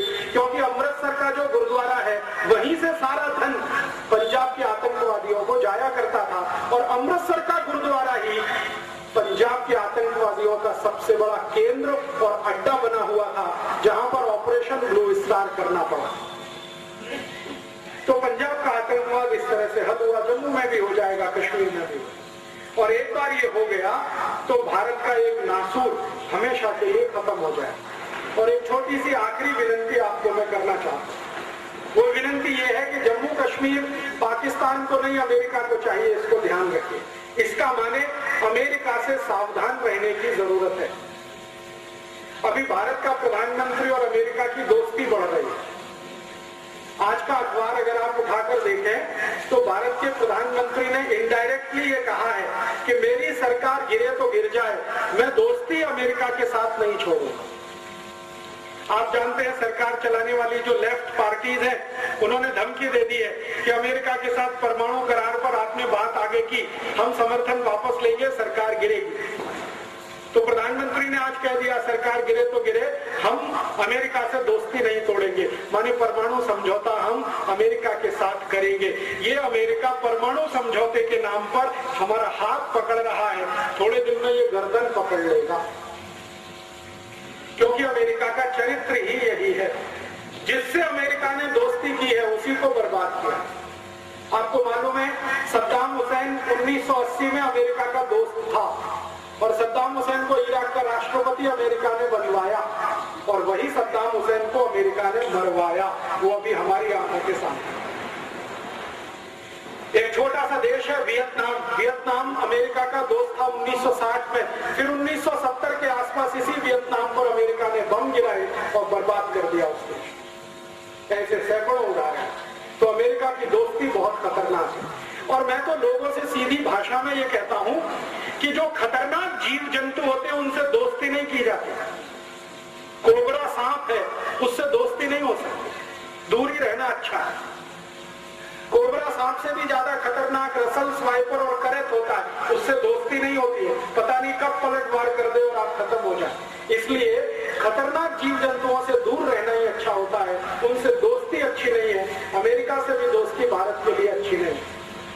तो आप बोलेंगे इसके लिए हम क्या कर सकते हैं? आप सब भारतवासी मिलकर एक काम कर सकते हैं, वो ये कि अमेरिका के लिए सप्लाई लाइन भारत से बनी हुई है, उसको भी तोड़ दो आप, क्योंकि यहाँ से पैसा अमेरिका जा रहा है, अमेरिका पाकिस्तान को दे रहा है, पाकिस्तान जम्मू कश्मीर के आतंकवादियों को दे रहा है, वो आतंकवादी हमारे लिए सिर दर्द पैदा कर। आप बोलेंगे जी ये पैसा अमेरिका कैसे जा रहा है? भारत में अमेरिका की 4,500 कंपनियां धंधा कर रही हैं। Pepsi Cola, Coca Cola, Colgate, Palmolive, Procter and Gamble, Reckitt and Colman, Johnson and Johnson, ऐसी 4,500 कंपनियां, इनका माल हम खरीदी कर रहे हैं। हम इन कंपनियों को हर साल 2 लाख कोटी रुपए दे रहे हैं, वो अमेरिका जा रहा है। अमेरिका वो पैसा पाकिस्तान को, पाकिस्तान वो पैसा आतंकवादियों को, और आतंकवादी उस पैसे से हमारा सिरदर्द। तो ये पैसा अमेरिका जाना बंद कर दीजिए। क्या करना है इसके लिए? इसके लिए वही करना है जो लोकमान्य तिलक का सूत्र था। 1905 में लोकमान्य तिलक ने कहा कि स्वराज्य चाहिए तो अंग्रेजी माल बहिष्कार करो। मैं 2007 में आपको कहने आया कि स्वराज्य को सुरक्षित रखना है तो अमेरिकी माल का बहिष्कार करो। आप बोलेंगे जी अमेरिकी माल कौन सा? पेप्सी कोला, कोका कोला, ये अमेरिका का है। कॉलगेट, क्लोजअप, पेप्सोडेंट, सिबाका, फॉरहेंस, ये अमेरिका का है। बहुत सारे परदेशी अमेरिका के साबुन हमारे घर में हैं, शैम्पू हमारे घर में है, उनका बनाया हुआ shirt pant, Nike, Adidas, Puma, Butterfly, Lotto, cold, ये सब अमेरिका का है। रेबेन का चश्मा अमेरिका का है। बहुत सारे सामान हमारे घर में है, ये सब खरीदना बंद कर दो आप। और सच में गणपति उत्सव के लिए आप अपने को अधिकारी समझते हो तो श्री लोकमान्य तिलक की तरह से अंग्रेजी और अमेरिकी सामानों की होली जला दो, आग लगा दो, तो लोकमान्य तिलक का आशीर्वाद आपको भी मिल जाए और आगे से वो खरीदना बंद कर दो। आप बोलोगे माहिती कैसे मिलेगी? क्या वस्तु अमेरिका की है, क्या भारत की है? हमारे आजादी बचाओ आंदोलन की तरफ से एक पत्रक बनाया गया है, कन्नड़ में है, मराठी में भी है, हिंदी में भी है। वो पत्रक आप ले लो, उसमें पूरी माहिती है क्या क्या वस्तु अमेरिका और विदेश से आती है, वो खरीदेंगे नहीं। पेप्सी कोला, कोका कोला पिएंगे नहीं, क्योंकि ये पानी जो आप पीते हो इसका 10,000 कोटी अमेरिका जाता है। अमेरिका पाकिस्तान को देता, पाकिस्तान आतंकवादियों को, वो आपके देश पे बम गिराते। तो पेप्सी को बंद कर दो पीना। फिर आप बोलोगे क्या पिए? यलनीर पियो, मज्जिगे पियो, कब्बिन हाल पियो, हाल पियो, कुछ नहीं मिलता तो शुद्ध नीर पियो, पेप्सी कोक से अच्छा। तो इस गणपति उत्सव के समय में आपको एक सूत्र देता हूं, पेप्सी कोक कुड़िए बेड़ी, यलनीर कुड़ीरी, मज्जिगे कुड़ीरी, हाल कुड़ीरी, कब्बिन हाल कुड़ीरी, पेप्सी कोक कुड़ी बेड़ी। ऐसे ही कॉलगेट, क्लोजअप, पेप्सोडेंट उपयोग मार बेड़ी, क्योंकि ये अमेरिकन है। तो आप बोलेंगे क्या करना? बेविन कड्डी उपयोगी सी, बेविन कड्डी, होगे कड्डी, दंत मंजन, लाल दंत मंजन जास्ती उपयोगी सी, कॉलगेट क्लोजअप उपयोग ಮಾಡಬೇಡಿ, लाइफबॉय, लक्स, लिविल, रेक्सोना उपयोग ಮಾಡಬೇಡಿ, स्वदेशी सोप उपयोगी सी, मैसूर संदन, चंद्रिका, मेडिमिक्स स्वदेशी सोप है, उसको उपयोग करो। बूट और चप्पल जो भी है वो हुबली के किसी कारीगर से खरीदो जो हाथ से बनाता है। बाटा कंपनी का कभी मत खरीदो, ये अमेरिकन है। बाटा, बीएससी, एडिडास, प्यूमा, बटरफ्लाई ये सब अमेरिकन है। जास्ती से जास्ती अमेरिकन वस्तु बहिष्कार। ये अगर आपने किया 1.5 लाख कोटी रुपए देश को लाभ होता है। और अगर अमेरिका को ये धन नहीं मिलेगा वो पाकिस्तान को नहीं दे सकता। पाकिस्तान को धन नहीं मिलेगा, उसकी ताकत नहीं कि वो भारत में आतंकवाद चला सके। तो हम इसमें इतना समाधान तो कर सकते हैं। मेरे एक दोस्त हैं, उनका नाम है शिव खेड़ा। वो एक बहुत अच्छी बात कहते हैं। वो कहते हैं कि भारत की कोई भी समस्या के समाधान में अगर भारतवासी शामिल नहीं है तो वो सब भारतवासी समस्या का हिस्सा हैं। अगर आप इस देश से आतंकवाद मिटाना नहीं चाहते तो आप आतंकवाद का हिस्सा हैं। अगर आप गरीबी, भुखमरी, बेकारी इस देश की दूर करना नहीं चाहते तो आप भी गरीबी, भुखमरी का हिस्सा हैं। माने जो समस्या है उसको हम समाधान करेंगे, भगवान उसके लिए हमें मदद करेंगे। तो हम समस्या के समाधान के रूप में अपने जीवन से अमरीकी चीज वस्तुओं का बहिष्कार करें, अमरीकी दवाओं का बहिष्कार करें, अमरीकी जो भोजन आया है, pizza, burger, hot dog, cold dog, ये बहिष्कार करें। कोई भी अमरीकी वस्तु नहीं वापरे। और आप में से किसी का भी कोई मित्र, बेटा, बेटी अमेरिका में है, उसको हाथ जोड़कर विनती करें कि भारत में वापस आओ। तुम्हारी भारत माता को जरूरत है, अमेरिका को इतनी जरूरत नहीं है तुम्हारी। तो ऐसा एक अभियान पूरे देश में चले जो श्री तिलक ने चलाया 1905 में, वो 2007 में फिर चले। ऐसी भावना के साथ में ये सब कहने आए। आप कहेंगे जी अमरीकी कॉलगेट, क्लोजअप और उनका पेप्सी कोक तो हम आसानी से बहिष्कार कर सकते हैं, लेकिन अमरीकी दवाओं का बहिष्कार कैसे करें? बहुत लोग कहते हैं कि अमरीकी दवाएं नहीं खाएंगे हम तो मर जाएंगे, कैंसर से, डायबिटीज से, हार्ट अटैक से। मैं आपको निवेदन ये करने आया कि आप सारी अमरीकी अंग्रेजी दवाएं खाना बंद कर दो, आपको कोई भी बीमारी नहीं मार सकती। आपके घर में, आपके रसोई में, आपके किचन में इतनी अच्छी दवाएं हैं जिनका उपयोग आप करके बीमारी से बच सकते हैं। जैसे हार्ट अटैक की बीमारी है जिसके लिए अमेरिका से बहुत दवाएं आती हैं, बंद कर दो। उस हार्ट अटैक से बचने का सबसे अच्छा औषध हमारे घर में है। हमारे घर में एक सोरेकाई है, सोरेकाई रस, मराठी में उसको कहते हैं दूधी भोपड़ा। दूधी भोपड़े का रस पीना शुरू कर दो, 3 महीने के बाद आपको हार्ट अटैक की बीमारी ही खत्म हो जाए। भारत में एक योग और प्राणायाम सिखाने वाले संत हैं स्वामी रामदेव। 3 लाख लोगों का उन्होंने हृदयघात ठीक कर दिया दूधी भोपड़े के रस से, सोरेकाई के रस से। आप भी कर सकते। हृदयघात के लिए कोई डॉक्टर के पास जाने की जरूरत नहीं, दूधी भोपड़े का रस चालू करो। दूसरा आप बोलोगे जी डायबिटीज के लिए क्या? डायबिटीज के लिए बहुत अच्छी औषध है मेंथे बीज और त्रिफला चूर्ण, दोनों मिक्स करके सुबह खाली पेट खाना शुरू करो। 3 महीने में डायबिटीज में इंसुलिन लेना ही नहीं पड़ेगा। आप बोलते हैं जो जॉइंट्स पेन है, हिप जॉइंट्स में पेन है, नी जॉइंट्स में पेन है, इसके लिए क्या दवा है? इसके लिए सबसे अच्छी दवा है सुन्नत नीरू।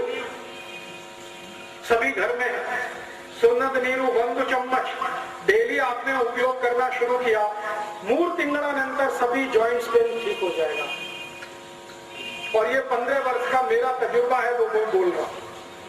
15 साल से मैं ये एक्सपेरिमेंट कर रहा हूं।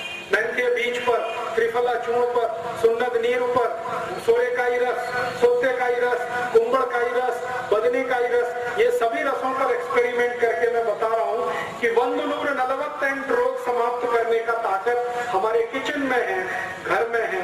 औषधि का आवश्यकता नहीं है, माहिती होनी चाहिए। और आपके सबसे खराब रोग, कैंसर का भी रोग आप ठीक कर सकते हैं।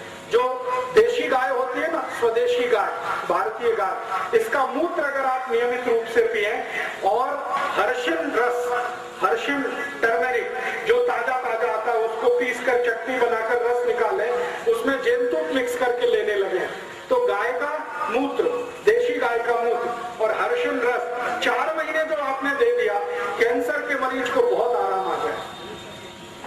से ये करें।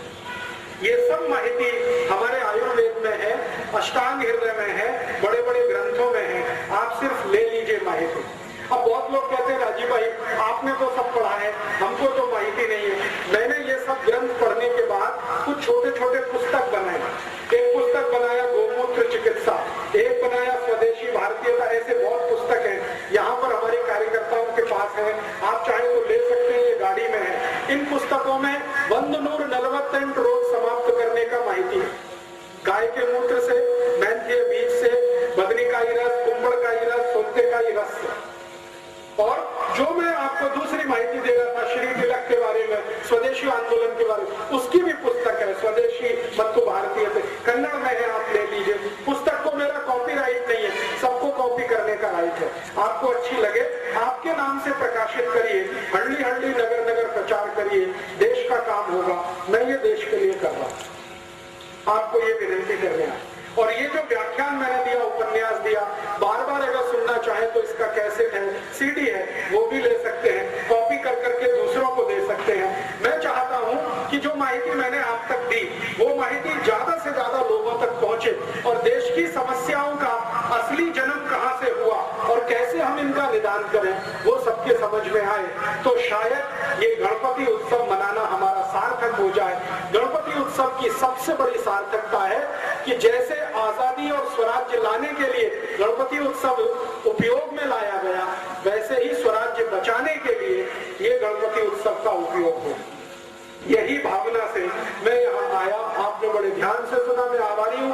और खड़े रहकर मेरा वक्तव्य लगभग 2-2.5 घंटे आपने सुना, इसके लिए और भी आभारी हूँ। आप यहाँ से जाएं तो संकल्प लेकर जाएं कि अपने जीवन में भारत की समस्याओं का समाधान करने का जो प्रयास करेंगे, समस्याओं का अंग नहीं बनेंगे। कम से कम पेप्सी, कोका कोला जैसी अमेरिकन वस्तुओं का बहिष्कार करेंगे, कॉलगेट क्लोजअप का बहिष्कार करेंगे और अमरीकी वस्तुएं जो हमारे पैम्पलेट में है, आप ये पैम्पलेट ले जाइए, इनको ध्यान में रखकर ही अपने घर की वस्तुएं लाएंगे तो श्री तिलक की आत्मा को सच्ची श्रद्धांजलि हम दे सकेंगे। ऐसा बोलते हुए आप सभी को आभार, बहुत धन्यवाद।